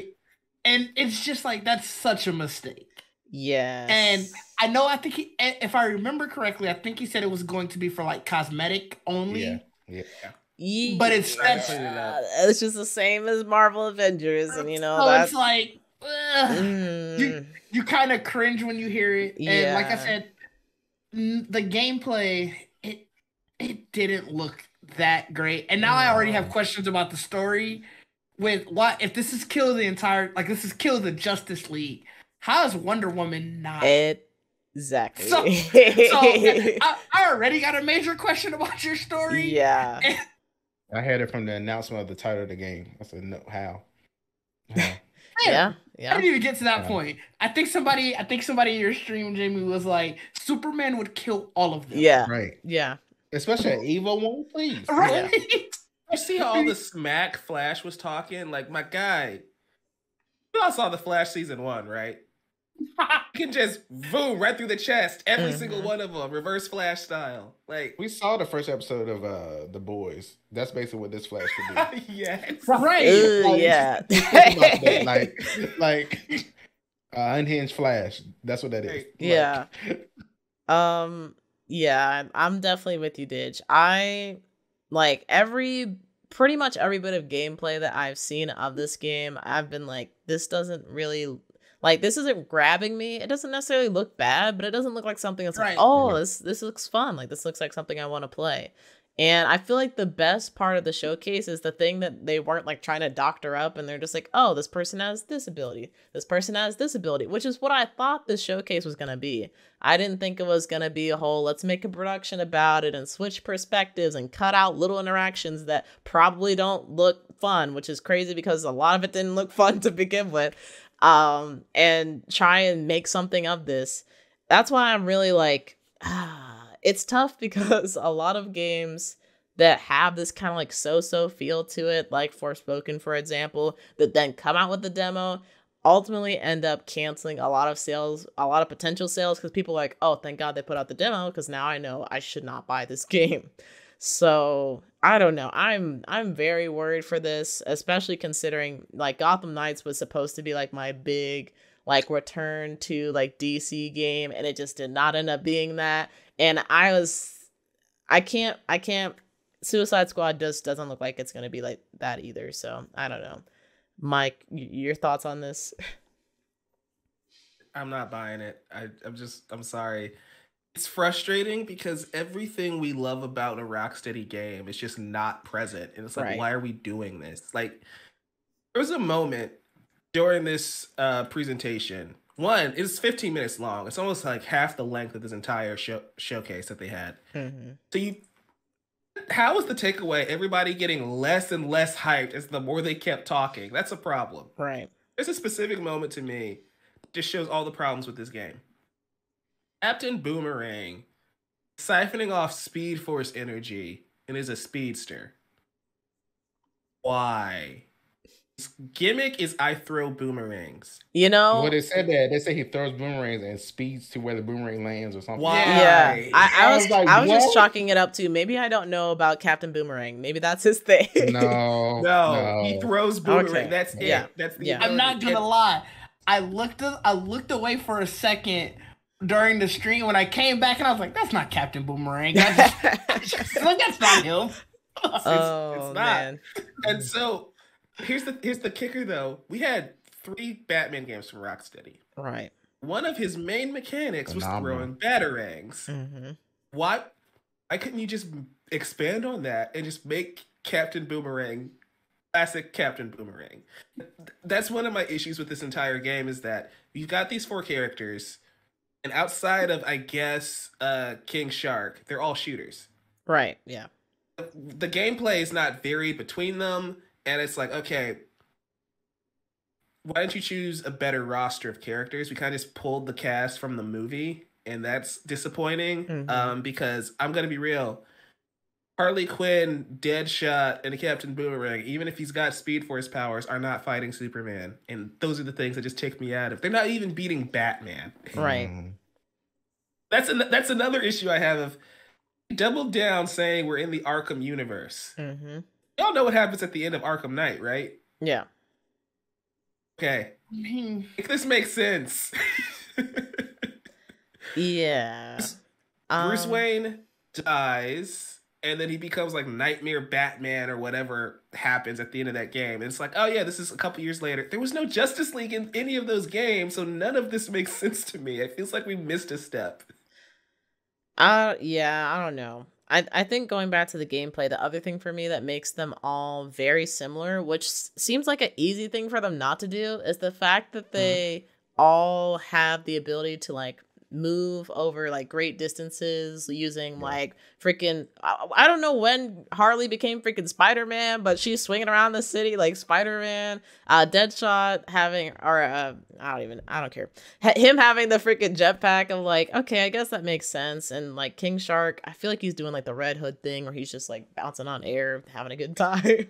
And I'm like, I kind of understand what they're trying to do from a gameplay perspective of like, you know, we want the player to explore or like move across this huge city or like this huge playground basically. And we have to give them the ability to do that in some way without it taking forever. But everybody just being able to swing around and fly when they don't normally do that is still weird. It's still weird. But that's why, like, why don't you have Killer Frost be in the Suicide Squad? Like, there was a Suicide Squad movie set in the Arkhamverse that I feel like Rocksteady forgot was canon, and that had a roster that was way more interesting than this one. But even gameplay-wise, like, it's a shooter, whatever. Yeah. Bullets had no weight, they had no impact. It's like, since we're killing, like, Brainiac robots, I had no idea, like, how many bullets kills an enemy. It just didn't look fun. You're fighting mindless machines. Right. I don't know. It also doesn't make sense when you get to what I'm assuming when you get to the Justice League, because they're going to probably be the bosses. Yeah. Right. Most of that league, bullets mean nothing to them. Mm-hmm. Yeah. So what are we doing? It's a lot of this came down to just what are we really doing here? Yeah. Yeah. Why are we doing this? Because again, Rocksteady is known for making like one of the best single player trilogies, you know, a generation ago. You spent the last 9 years working on this. Why? You know, I can't fault them for wanting to try something new because, you know, you get bored doing the same thing over and over again. But this ain't it. It's not it. At least so far from what I've seen, y'all have not convinced me that, and someone said this, by the way, they said that they are staying true to the Rocksteady identity and including all of the things that everybody loved about previous games. And I'm like, all right, where is that? Because you're not showing me that right now. Yeah, I'm just really disappointed with it. Like, I'm shocked that I'm disappointed because I wasn't even looking forward to this, and I'm still disappointed. I'm like, how did they manage to do this? Trayvon, do you have any thoughts on this? I don't know. I was just watching. I was like, this the game. Like I just because they really needed to convince me from the announcement of this game. Right. I was like, how does it make any sense? And like just from the name, it doesn't make any sense. How? Like, okay, they're corrupted. That's even worse. That means they're unhinged. They're not nice. They will kill you. Like it's not like the Flash. This thing showing the Flash just like playing with them, like because he know if he want to, they done. Like it's just like crazy to me. I'm like, so we gonna get a lot of that. Them just playing with them and all that the whole time. Like that interaction was so weird though, right? Because like Flash is talking all his stuff. It's like if you legit wanted to hurt them, you would have done it. So if anything, like making them corrupt, you're right. It's like okay, so this would be over. If Flash really wanted to hurt them, this would be over. Right. Yeah. I feel like the thing that, for me, it saves it but also damns it at the same time is the fact that Wonder Woman, for some reason, is not corrupted.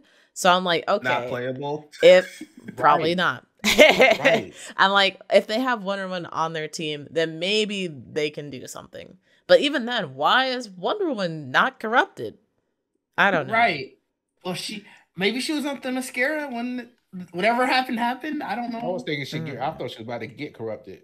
So as he was talking, he was like, you have to kill us, but then he's gonna maybe get out of that and like do something to her and make her corrupt as well. And I'm like, well, yeah. I thought that maybe the lasso was getting corrupted and it was gonna like spread to her or something, but then we didn't really see past that, so I don't know. I don't.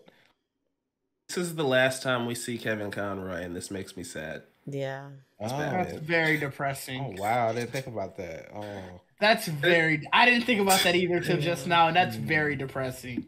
And that's why it's like we could have just left well enough alone, and like it's just annoying because evil Superman, evil Justice League. We've seen this stuff a lot in the last few years with like it's not even a new idea. Injustice has had 2 games come out. True, very true. So like. It's not even a new concept. I get annoyed with like Injustice. I know everybody likes that game, but really I want an adventure like open world type of game. I don't want a fighting game with those characters. I want to use them in like a world somewhere. Like we've had Batman. That's cool. His games have been great. I want some other DC characters that would be fun to play with as well. And then I see them in this game. I'm like, so y'all like they aren't playable. So you're gonna be using these characters that shouldn't even breathe their way. Like it's just really like crazy to me. And I'm like, so you got a game where I gotta watch them fly around, do whatever they're doing, and I can't even use them at all. It's just that annoys me. Just like even remember how it was about the Guardians game. I mean, you only use the other characters as support. I was like, I wanted to play. Lord. Yeah, I was like, I wanted to use everybody. And I was like, that's. So going back to gameplay with this one for a second, why is this co-op?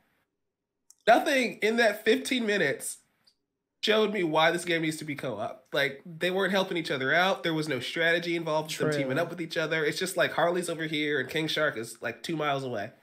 I don't get it. That is a pretty fair point that I was not considering before.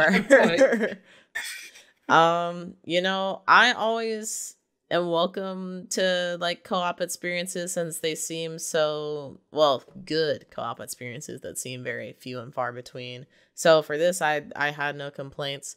But when you do think about it, that is a good point. Why does there need to, or why are they gearing this towards co-op?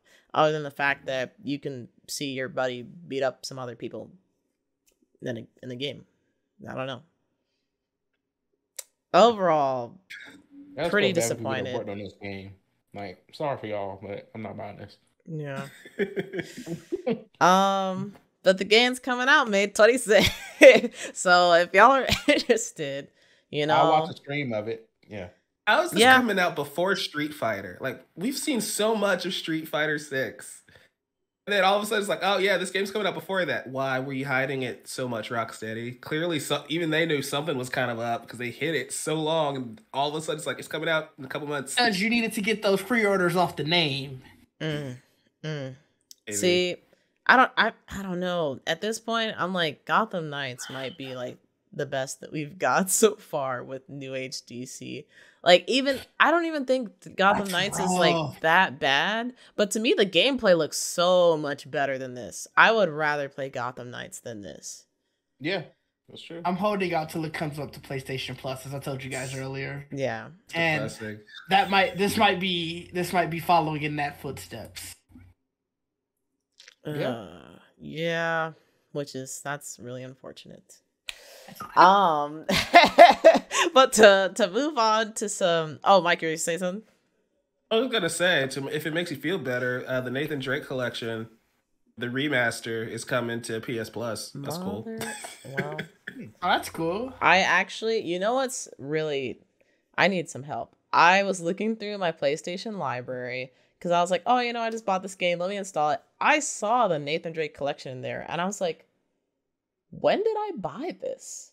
I was planning on buying this later this year. So yeah. That happened to me though. I know that feeling. When Scarlet Nexus was it just got put onto PlayStation Plus, and I was like, oh cool, I can go ahead and download this. It was already downloaded because I had bought it and I just never played it. Yeah. It happened to me with Control. I'm just happy to see some of these games that I have physically on there, so I could just now I don't have to get it up. Well, yes, true. Very true. That was great today that happened with Jedi Fallen Order. I was like, oh, I don't have to worry about playing that, putting in the. We as a society are so bad. Yeah. See, this is why I worked out before this, so I no longer have to move for the rest of the day. That's how it works. That is how it works. But moving on to, I have on the dock Joel, and then I crossed it out. I put Swiper's Rumor Mill because Joel is usually the guy that does rumors on the GVN podcast. If you guys haven't been following, I'm over there too, so go check it out. We have some pretty big news. As soon as I saw this, I'm like, oh, Trayvon's gonna love this. Apparently, and this is a rumor, so nothing confirmed, but apparently Konami is set to bring a new Castlevania game and Metal Gear Solid 3 Remake to E3. And this is according to GameSpot, who then also went on to say, according to Andy Robinson, who I'm not familiar with, but Andy, you better be telling the truth. He spoke on the VGC podcast and said that Konami is planning to have a pretty big E3 in quotes, claiming that a new Castlevania is set to appear alongside the much rumored Metal Gear Solid 3 Remake. And then it went on to say that, if this remake has some success and, they do have hurdles, especially not with, they're not working with Kojima and a bunch of other things. But if this is a success, then they can possibly go back and remake the original Metal Gear Solid and Metal Gear Solid 2 and so on. Look at that. E3 says Sony who? Yeah. Microsoft what? I mean, we only got one thing though. We only got one thing. But if this actually happens, he's still right. They win. That would be insane. But I definitely want to go over to Trayvon for this, since there are rumors of a Castlevania game. So I'm just curious, what would you be looking for in a Castlevania game? So first, I'm gonna get to Metal Gear Solid first because I'm just gonna tell you how ignorant I am to this game. So when I heard about the game, I thought it was like some kind of military type of game until I saw a clip of the game the other day. Oh, it's like that. Maybe that's something I would play. I'm just let you guys know I knew nothing. I mean, you're not necessarily wrong with the military stuff. It's definitely not like a Call of Duty or anything like that. That's what I pictured. Yeah. So, yeah. I could see that. I didn't know that. Yeah, but. Yeah, so that's what I pictured. But now I know better now. Yeah. Now Castlevania. I remember playing on the Game Boy Advance. That's how long ago I used to play that game. It just when I saw Elden Ring and it reminded me of it. And I was like, this looks cool, but then when Dad was bigging it up, I kept seeing people say how hard it was, but I was like, it'd be bad for me. big stupid choice. Not too much on Elden Ring. I'm happy you love it. I wasted money. That's all I know. But yeah, Castlevania. I don't know. I remember the Fire Whip. I remember. I think it I think Ice Abilities at one point. It's been a long time since I played Game Boy Advance, but it's just something that stuck with me. So I was like, this, it's vampires, it's demons, stuff like that. I was like, this stuff is fun. That sounds fun to me. And then like now I have, Hogwarts Legacy has you're fighting like you find these demons in the game. Certain stuff reminds me of Castlevania. Then I love the show, and I would love for them to bring something back like that. All right. So would you want something that's similar to like the original game of like kind of a platforming side scroller kind of thing, or would you want something? Oh, okay, what were you thinking? No. I'm saying that. That's why I said I like how Elden Ring set up. I want an open world, but I want like that type of thing, like goddess like hunting. I don't know, Dracula. I don't know, something like that. I don't know. Okay, so maybe easier than Elden Ring. Yeah. Maybe something similar to like God of War, then kind of like that kind of adventure. Yeah. Okay. You should give Elden Ring a second chance. Nah, he's alright. It's not for everybody. Mike, take it easy, Mike. I'm good, man. If the difficulty was a problem, it's gonna always be a problem. That's the issue. No, you adapt and overcome. No, this is not Ragnarok. We do not have to be better, like Kratos says. Just get off the game. Simple as that. Be better somewhere else. It's not endure and survive. It's not The Last of Us, It's not going out like that. But what about you, Digit Mike? Are you guys interested in either a new Castlevania or a Metal Gear Solid 3 remake? I haven't played Metal Gear in years, so I'm really excited for that. I'm hoping it's true. I really am. Yeah, that would be nice. What system is that for? I'm sure it's gonna happen. I'm just kind of frustrated that it's Metal Gear 3 and like just do all of them. Like, why don't you do the third one Snake first? Eater was great. Go back. The third one is pretty iconic. Snake Eater was great. Don't do that, Mike. I do see your point though. Good. It's weird to start with like they're pulling a Resident Evil. They're starting with 2 instead of 1, and now they just keep going. And at one point they'll go back to 1, and I don't know. As someone who hasn't played all of them. Yeah, I don't know if 3 is the most popular one though. I would think so. I would think so. Pretty sure it's 4 though, wouldn't it? I would have said 4 probably. But that's my thing. Like, as somebody who hasn't played all of them, just say Metal Gear Trilogy remake, right? That gets me excited. I love that. Get to play all of them through. Right. That's fair. Pay $100 for that, like just day one. Or you can drip feed and say collection? 1, 2, and 3, right? And they do have a collection, but I think it's 2, 3, and 4 for some reason. And I'm like, why did you leave out 1? That just doesn't make any sense. But okay. They came out with the Legacy collection. I'm looking at it now that apparently had all of them. They had all the way through. At the time, 4 was the one that was the latest one that was out at the time, but it had all of them. There was another thing about that I think, like, for some reason it's not available anymore. I don't know. Every time I look for Metal Gear collections, because I do look quite frequently, because I still have yet to play the earlier games. It seems like it's always like gotta buy it on like 360 or something, and I don't know. That's the point. They both came out. So they had the HD collection and then the Legacy collection, but they both came out for PlayStation 3 and Xbox 360.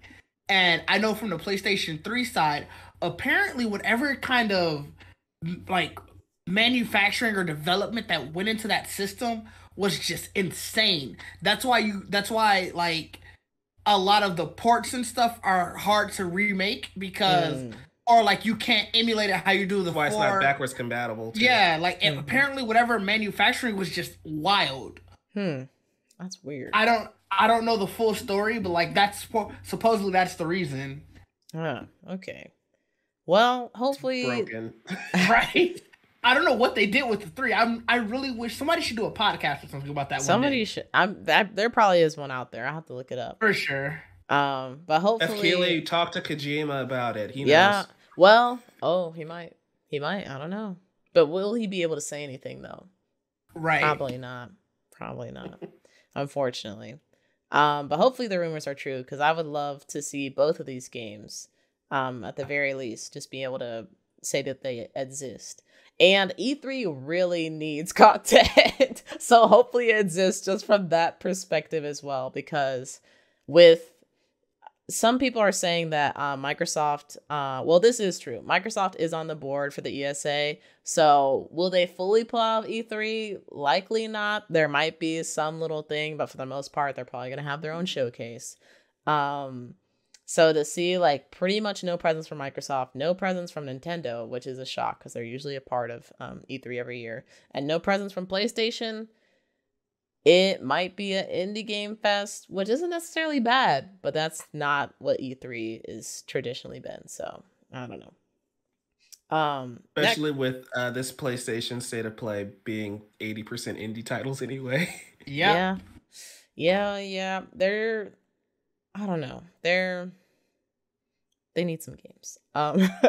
But moving on to the next rumor, Gears of War 2 writer and co-director Joshua Ortega, who has also worked on Ghost of Tsushima, Spider-Man, I believe it's Marvel Spider-Man, and it just says Star Wars. Man, I should have looked into this. It says Star Wars. Is seemingly returning to the Gears franchise based on a tweet where it just says like, "Oh yeah, it's happening" or something. And he like quote tweeted an older tweet about some of the previous Gears games. So I don't know if this is just people that are like really reaching and like really hoping that there's another Gears game in the works and he's going to be a part of it. I think there probably is another Gears game. There's been a lot of talks about like Gears collections and like just something Gears in the works. So I feel like we'll probably see that at E3 or an event like it. I'm just hoping it's not a mobile game again, because that would be really sad.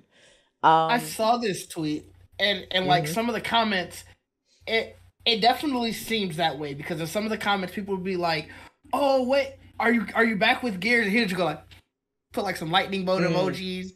And then like somebody was like, "Hold up," and he goes, "Hold up, wait a minute. Oh, are you rhyming?" And it's like, you know what you're doing right now. Yeah. So hopefully it's true. But then moving on to, I'm changing up the rumor mill now because we're moving on to things that are actually true. So it's the truth mill now. I just couldn't find anywhere to put the news that it just fits. So the rumor mill, we come on some hard times. We're selling facts now. Right. Mortal Kombat 12 is officially on its way.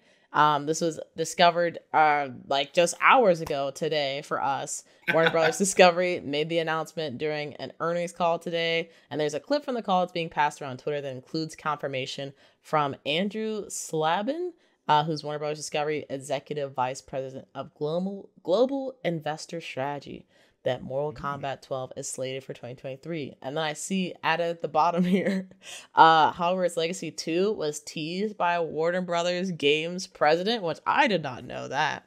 But it seems like it makes sense. I added that. Yeah. I was listening. I do have Warner Brothers stock, so I was listening to the earnings call. Okay. And he was hot. Which also, guys, buy Kill the Justice League, please. I just thought about that. Definitely buy it. Oh, I see. See how you switch up now. Hey, Didge, can you uncancel Batgirl, please? Ooh. I don't think my measly three shares are gonna do much. But no, yeah, I was listening to it. I never really listened to any of these, but they were. I saw a tweet about it, and I'm like, well, let me go back and listen. And yeah, he basically was talking about how much of the like the gameplay or like player hours and stuff have been early already, and he was like, yeah, we fully see it to be basically a franchise now. Oh yeah. Okay. That's good for me, but also a little bit concerning, only for the fact that there are some features that have not been added to Hogwarts Legacy 1 yet. So I'm hoping that they don't just decide, like, let's move on immediately and start development for Hogwarts Legacy 2 without at least adding Quidditch. And I'm like, you know what? And multiplayer. See, that one, I don't know if they'll be able to do. Multiplayer, I feel like multiplayer is more realistic for Hogwarts Legacy 2 since they've already geared this first game towards single player. But the second one, it needs multiplayer. We've been saying that from the jump, so they need to do that. That's the fair. fact they mentioned Quidditch at the very beginning of the game, I feel like you already like it's there. You can see it. You can fly around it. So it's like you didn't like omit it completely out of the game. Like, oh, you can't go to that part of the map or anything. It's right there. So I'm like, you can do it, and you mentioned it yourself. So I was like, you that should be DLC. Anything, yeah, oh, for sure, it might be DLC. It should like the Quidditch $20. season. Quidditch season. Yeah, probably. We'll pay for it. Yeah. Yeah, probably. But since we're already talking about Hogwarts Legacy, I did have a section on here where we talk about like some of our most anticipated games and some of our favorite games that we played so far this year. And I definitely want to go back to you, Trayvon, so you can talk about Hogwarts Legacy because the streams have been great. I know you've been hype about this the whole time. So let us know what's going on with the game. I'm very happy that it is as great as I was hoping it was going to be. The trailers and everything, the hype was just building. I was like, please let this game be as good as I have it in my head, please. And it is. It's so fun. The combat is so great. Oh my God, it's so well thought out, so detailed. And, I mean, Digi's been playing it too. So when we talk about it, it's just so fun. I was like, this is so, just so happy for them. Like, it's just great. Yeah, I don't want them to rush into another game either. I mean, you can add stuff onto it or let us get a higher level or something in the game. Because I would like to maybe maximize my character all the way, get all the talents, and have all the abilities. So that would be cool. Because right now, I know they said you can only get, you can't actually get all the enhancements. So I was like, if you can add on where we can go up a higher level to get enough talents to get everything, that would be cool to play. And maybe, I don't know, add some more things to fight in it. I don't know. Whatever you're gonna do. But the game is so much fun right now.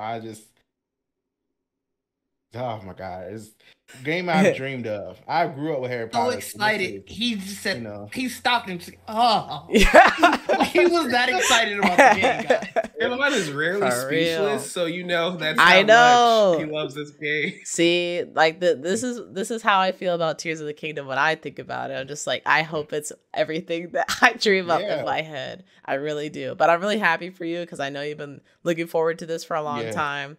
How close are you to beating the game, or have you beaten it already? I am literally procrastinating. It's showing me that it says do the last trial, and I'm like, I don't wanna. I literally did that with Breath of the Wild. That's why I haven't officially beaten the game. All these years later, I have not officially beaten Breath of the Wild because I don't want it to end. I don't want it to end.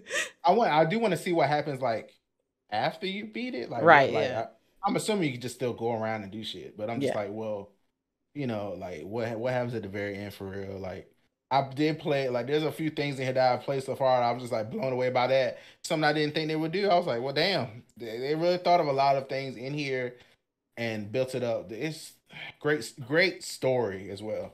I've been really enjoying the story of the game too. So, and I got all the unforgivable curses now. So, well, there you go. What about you, Dig? I know you're not too far behind Trayvon, I believe. I haven't got to the point where I can start the third trial yet. Okay. But I've already completed the first two. I have 2 of the 3 unforgivable curses, and let me tell you, they are great. It's fun. I disagree with Trayvon. I love being able to fly with a hippogriff. I know Trayvon doesn't like it, but it's slow. It's great, but it's slow. It's not that slow. You're just impatient. That's all I get. Right. I hit the flu powder real fast. I sure do. Oh, I'm not about to fly here. No. I like to fly and explore. You see the different see the different landscape. For me, I do it once, and then after that, it's if I got to go back to this area, I'm definitely flu powdering it. But no, Trayvon's right. It's so much fun. It's you can easily get lost. That's why there are games that I still need to finish because this takes up so much time. I feel you don't have to do the mission. You can literally just explore everywhere. You'll find somebody to fight. You'll find something to loot. You'll find something. So that's and you always the Revelio thing.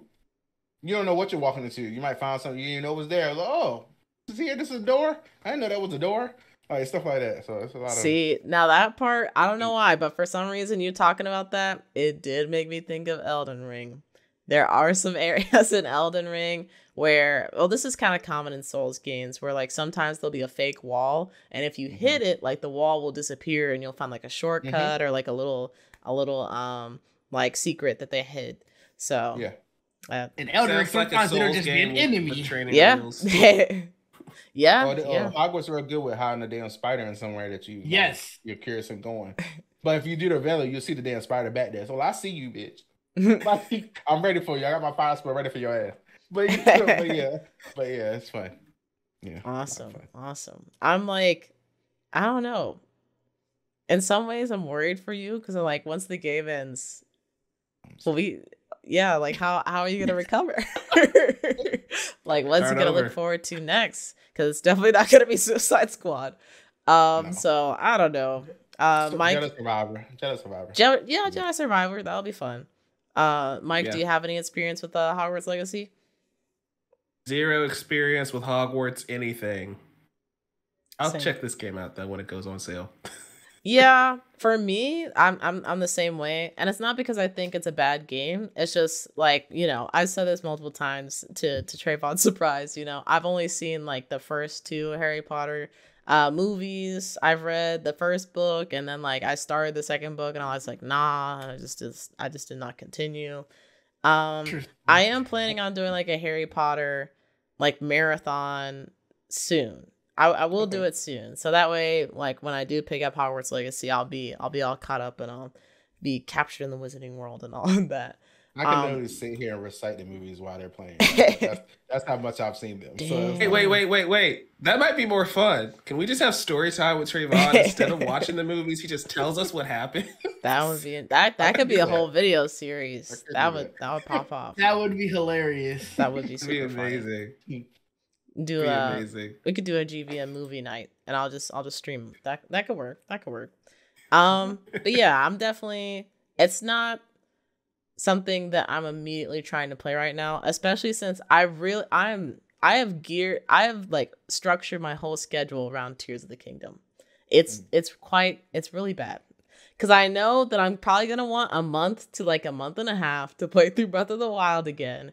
But Resident Evil is also coming out. So I'm like, okay, I just have to sit down and play Resident Evil start to finish in like 2 days. So then I can get back to Breath of the Wild and keep playing that. Jedi Survivor, it might just have to wait till after Tears of the Kingdom because, I'm going to finish Resident Evil 4. I'll finish Breath of the Wild. I will be invested in Tears of the Kingdom for like maybe a month or so. And then if it's that good, I might play it again. And then we'll move on to some other games after that. Yeah, I have to beat Breath of the Wild too, though. Yeah, no, that's on the schedule. I'll start it in a couple weeks. I'm really planning on starting it after I beat. I've been streaming Final Fantasy VII Remake. So once I finish that, which I'm on like the last 4 chapters, and I'm about to walk into the start of another chapter. They do their chapter breaks in kind of a weird way. So I'll probably beat that game maybe this weekend. So I might start it this weekend or next weekend. So we'll see. House in Final Fantasy VII Remake is the greatest boss fight of all time. Bro, listen to me. I played the original Final Fantasy VII. I think it was the very first game that I streamed. So I'm like, of course I have to stream Final Fantasy VII Remake. And I was sad because I did not see the house anywhere at all. And when I finally get to the Coliseum and they're like, all right, big boss, and they drop the house, I was like, yes, the house is back. The house is back. And then it whooped my ass like 3 times. So I was not happy about that. But That was dope. That was dope that they brought the house back. I'm excited for part 2 whenever that comes out. Oh my God. Final Fantasy 16 is coming out this year too. It's a packed year. It is. It's a packed year. But third trial, please. Oh, say that again? I said, did her play the third trial? We'll talk about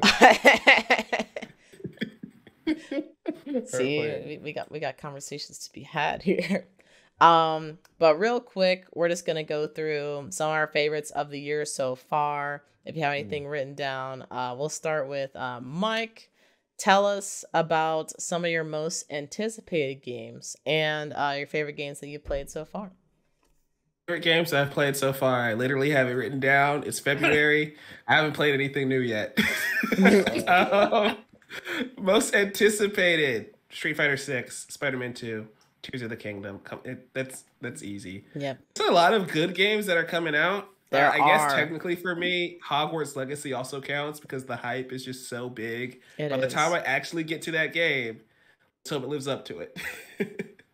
But yeah, I'm excited to see more from Spider-Man, and of course Zelda looks amazing. Everything that we've seen in the couple trailers we've gotten for it look great. Street Fighter, that's one of the few games I actually did play the beta for. Got my hands on it. It plays great. The new characters that we got revealed today look fun. Mm-hmm. So I'm really excited to jump into that game with a full roster of characters and whooped by Brandon most likely. Oh, he plays a lot of Street Fighter? He's a Street Fighter pro. It's not fun. Oh, I see. Okay. So I'll have to avoid him online. Got it. Didge, what's going on with you? Top anticipated games for this year and things you played so far? Top 3 anticipated, Jedi Survivor for sure. Spider-Man 2, which I think is going to be on pretty much everybody's list. I know we've all had many conversations about how excited we are for that. And Wolong Fallen Dynasty, I think it comes out next month. Actually, I think in like 2 weeks at this point, because I think it's the beginning of March. They have a demo out for it. It's definitely a Souls-like game. But it's set in a fantasy version of the Three Kingdoms period, which if you've played Dynasty Warriors, you know all about that period. And as someone who played every Dynasty Warriors from 1 to 10. Oh my gosh. I love that. Like, just now I'm really interested in that period, and so this game's gonna be really fun. Yeah. And I saw something on your list that added something to my list. What is this about a Persona 6? Is this just wishful thinking? Have you heard rumors? It's really wishful thinking. You know, okay. I was manifesting games on I'm trying my best. I really am.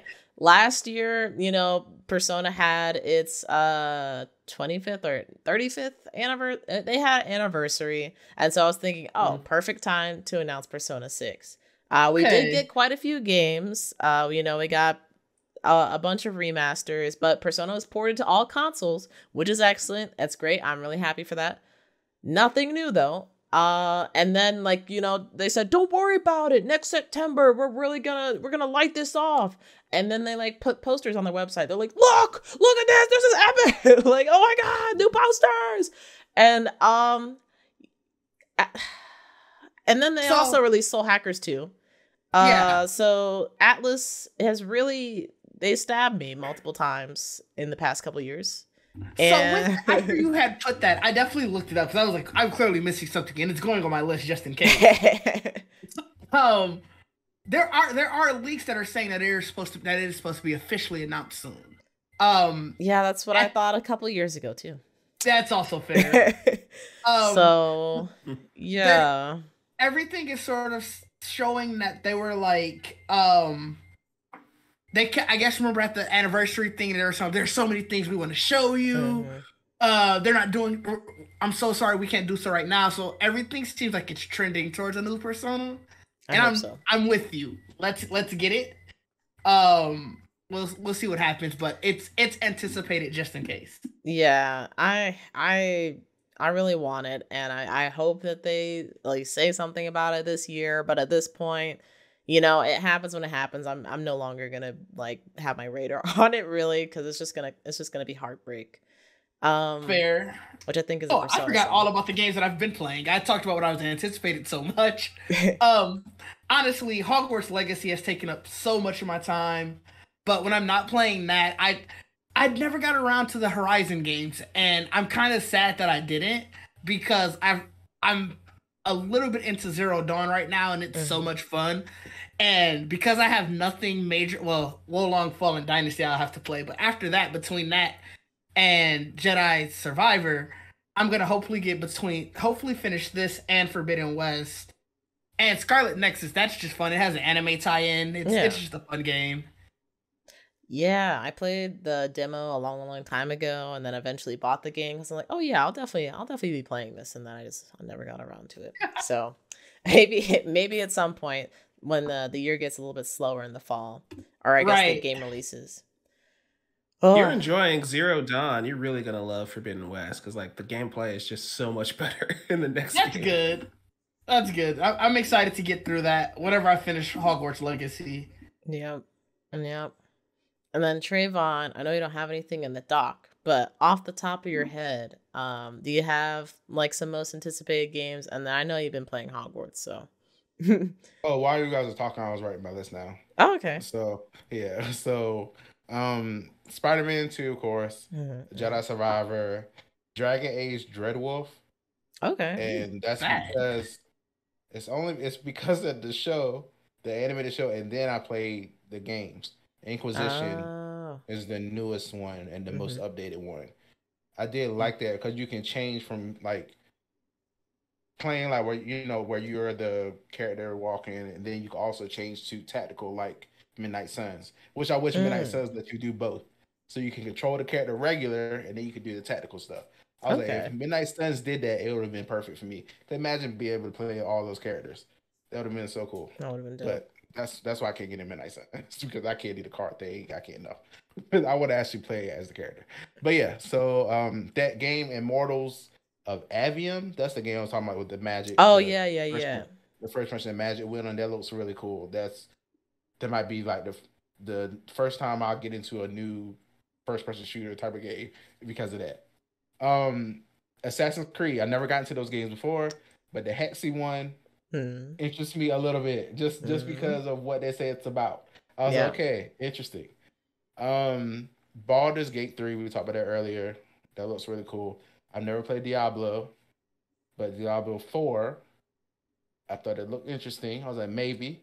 Yeah. I've never played games it before. might be coming to Game Pass. Don't quote me on that, but I believe that a lot of them have been roped in, so it might be. Speaking of Game Pass, just news right quick. The whole Nintendo, Xbox, Call of Duty thing is ridiculous. Yeah, they finally signed the deal, the 10-year deal. It's coming. It'll be on Call of there in Duty's 5. coming to Nintendo. In 5 years. Gonna make that Switch explode. Somebody's Switch is catching on fire. You know, I mean, I cannot handle that. Just period. I feel like they might do what they did with the PS Vita, which is just make its own little, like, a smaller game, not as like intensive, but still gives you that Call of Duty feel. Like but they also might not. The mobile game over. It wasn't a mobile. It was. I'm saying there is a mobile game. Oh, well, yeah, they probably could do that. Technically. Yeah, they probably could do that. So. We'll see. We'll see. Your Switch still might catch on fire. The last one I have is I don't know if they're still doing this or not, but that Knights of the Old Republic remake that they keep talking about. Oh, I hope so. I'm praying I've every never day for played that. it before. Yeah, but hopefully there's some cool. updates on that. Yeah, never played it, so that'd be cool. Because I think, correct me if I'm wrong, but I think that like the last thing we heard was that it was delayed indefinitely.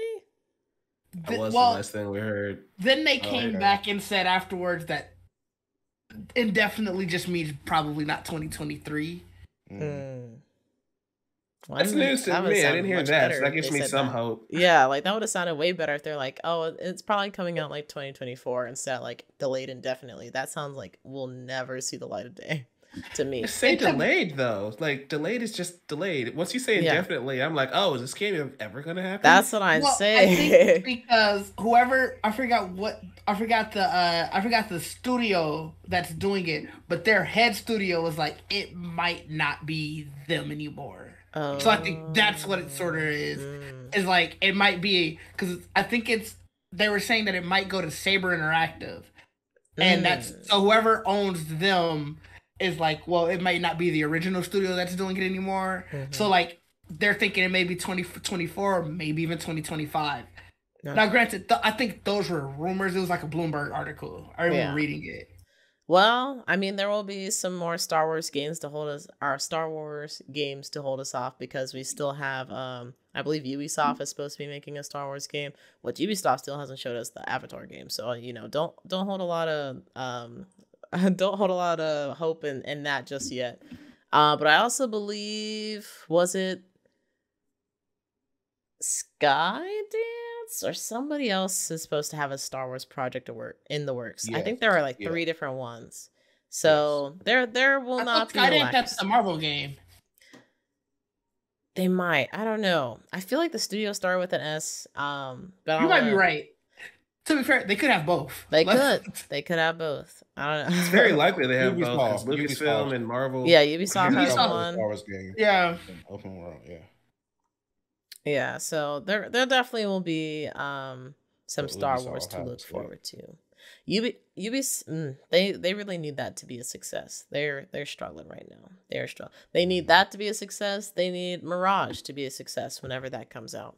So I've been hearing they are like literally there was a rumor, I think it was last month, that they went around saying like, hey, like, you know, we're out for grabs if anybody wants to acquire us, and literally everyone said no, I'm good. You're fine. Like don't want any of that. So that's shocking. Yeah. The most recent thing that I've seen actually earlier today is that Tencent might acquire them, which is a Chinese developer. Because they have like, I think 10% stock in them.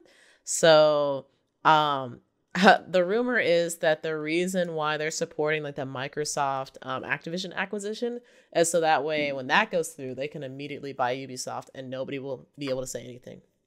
So I don't know. There's a lot of cards on the table here, but Ubisoft is not the favorite kid so far this year. And then as far as my most anticipated, obviously Tears of the Kingdom. I'm also really looking forward to Resident Evil 4 remake. I've never played Resident Evil 4. I played a little bit of 6 and I finished Village here on the channel. But other than that, I don't have a whole lot of Resident Evil experience. And this one is supposed to be, or at least I've heard rumors that it's like a little bit more scary than the other ones. So I'm a little bit scared for that. But also heard it's the best one in the series, so at least I know I'll have fun, hopefully, and not have a heart attack. Then we also have Star Wars Jedi Survivor, which I'm looking forward to, and I actually want to replay finish Jedi Fallen Order, I should say, over on the GVN Twitch. So I know, it's, I did it. I'm ashamed. And then Spider-Man 2 is definitely up there. I'm hoping that they will slap a release date on it, hopefully sometime around June. And Atlas, if we could just like hear something about Persona 6, that would be nice. But at this point, we're not talking. So my top 3 favorite games that I've played so far this year, I actually only have 2 because I've only been playing 2 games, and that is Hi-Fi Rush and Final Fantasy VII Remake, both of which are excellent. I'm having a great time with them. I did start playing Atomic Heart last night, which was a game that I wasn't really like highly anticipating. I had like very lukewarm feelings to it, and I played the first hour and I had like a good bit of fun. The writing, I don't know what I feel like the people that wrote Forspoken, they might have wrote this game because the writing is a little bit weird. Maybe not that far, but it's a little bit weird. I've heard that from other people. Yeah, so I don't know if that's gonna... I don't like my main character so far. I don't like who I'm playing so far. I hope that it changes, but as far as that is concerned, I don't like that aspect of the game. But the gameplay is pretty cool. It's kind of scary the way that the robots like just run up to you. I kind of like it though, weirdly. But yeah, it seems pretty solid so far. I know there's like a bit of controversy with it being a Russian developer. But I believe, and don't quote me on this, but I believe they did say something about supporting Ukraine and having some of the proceeds go towards that effort at the beginning of the game. Either that or I am just making up the wildest bullcrap. So I will fact check and put a subtitle down below if that is wrong. But yeah, those are the 3 games that I've played this year. Literally nothing else. I have like a demo disc show thing, I guess, that I try to do. And like, I have so many demos to play and just have not even done those. So I've been consumed by 2 games and it's only February. I'm going to pick up The Last of Us Part 2. Nah, I'm good on that one. I'm good on that. I did buy Nier Automata. We did talk about that off recording, but I did buy Nier Automata because of the anime. The anime is just so good. I'm like, you know what? I gotta see if it's half as good as this. I'm gonna have a good time. So maybe Nier Automata will be featured on the channel here at some point. I don't know. I'm really structuring my schedule around Tears of the Kingdom. Y'all don't understand. Everything is Everything. I can tell. Everything really revolves around Zelda. It really, truly is. But yeah, that's all I had as far as the show notes are concerned. Did you guys have anything else that you wanted to add, or maybe other rumors or news that you've heard that have been interesting? Quick note, just on something we were talking about the Wonder Woman game earlier. Yes. It's not major news, but I did see that Warner Brothers did put up a job opening for their game writer. Oh, that's Wow. bad. That's bad. That's really bad. 2026. Yeah. Oh, that's generous. If they're writing it now. Well, it said reminder, so I don't know how long this has been. I saw. I guess apparently I follow one of the developers. I didn't know that, but he goes reminder that we're looking for an advanced writer to join our team specifically for the game. 2027. I'm just gonna be 2027. Man, see, back to your point where they just be announcing things too early. That's one of them. That's one of the games. I want everybody to remember that was 2 years ago, because we just had the Game Awards again. That was technically one. It was end of 2021. Still, they're now hiring the writer, Didge. That's not helping the point at all. It might be joining the team. They might have a full writer like, we need an extra person. Even if they do, that's the best case scenario. Yeah. They're still writing the thing in some capacity is my problem. The lady I follow, she's the senior writer, so I'm assuming she's done some writing on it. Okay. Do you have more hopeful news? No, that's literally all I have. That. I saw that and I was like, I do. Oh yeah, go ahead. So Jeff Grubb, a couple weeks ago, was like, "Hey, PlayStation's gonna have a small indie state of play." This is before PlayStation announced it. Mm-hmm. So we already know that happened. That happened today. But he also said gonna have a much larger, proper PlayStation showcase 2 months later. So we're probably gonna be getting for E3 or around E3 PlayStation having a bigger showcase that we can look forward to with, hopefully Spider-Man, hopefully an update on Wolverine, or, some of their proper AAA titles. So that's exciting. That is. They were the ones doing the remake, right? Wasn't it the Star Wars? Wasn't that their thing? Exclusive. I mean, it may have been like a timed exclusive, I think. Well, I'm saying they were the ones that announced it, I think. Yeah, they announced it. Yeah. Maybe. I wonder if something they could update us on. Hopefully, especially tying into Jedi Survivor. Yeah, that'd be great. Maybe they'll do something for May the 4th. Since I think that's the day Star Wars Visions Season 2 comes out as well. So just have a whole Star Wars thing. That'd be cool. I like it. Hopefully we'll also have heard from Starfield by that point as well. I hope so. I mean, you might hear that it got postponed again. No, stop. No, please. There's another game that visually reminds me of Starfield, but I actually think it looks a lot better.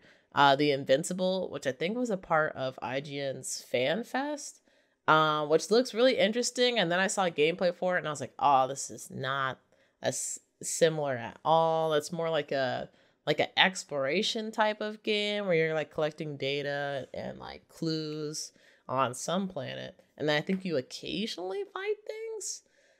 Which could still be cool, but it's not going to be a Starfield killer or anything.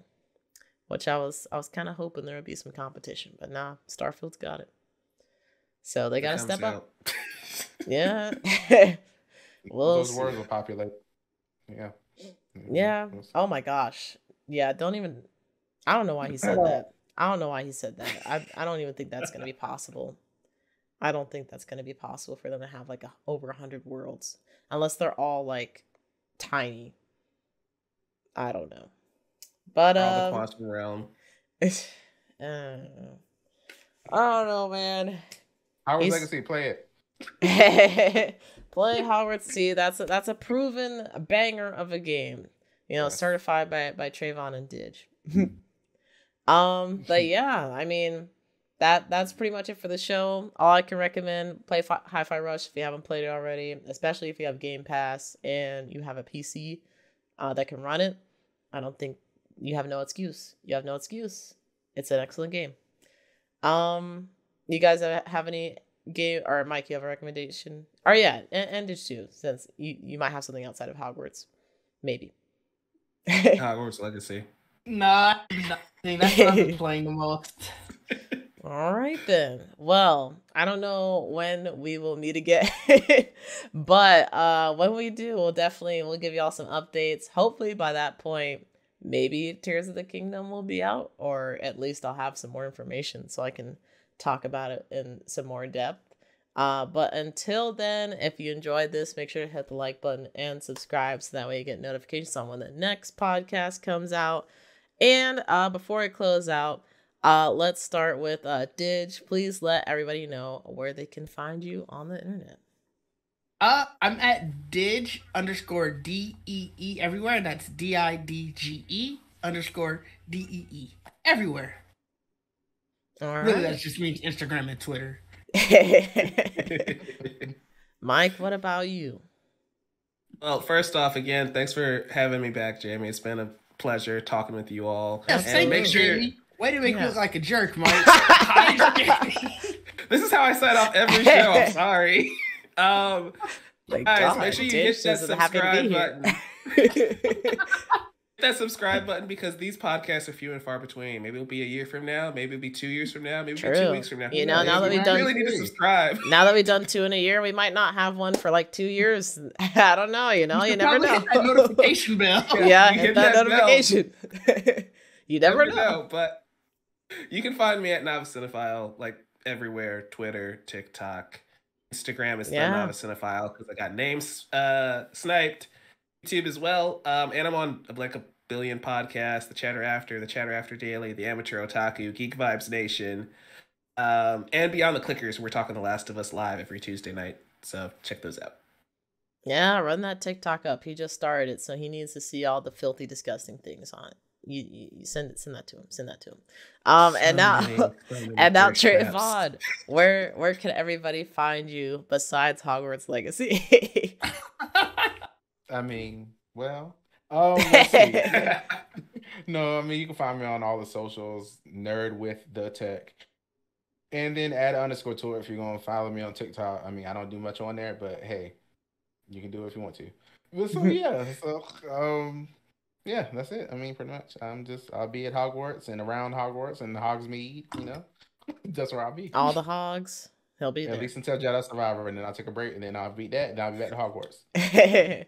You take an intermission. I respect that. Yeah. Just quick update. We're gonna be streaming Overwatch on the Geek Vibes Nation Twitch. Yes. So if you want to see us suck, it's gonna be Sunday. Yep. There will be a lot of suckage. I do apologize in advance, but I try my best.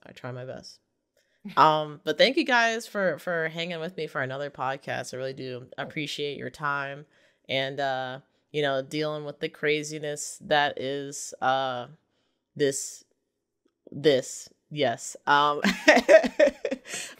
appreciate it a lot, and I hope you guys all enjoyed out there at home. And yeah, we'll see you guys next time. So hope you have a nice evening or night. Always enjoy it. We'll see you then. Peace. Peace.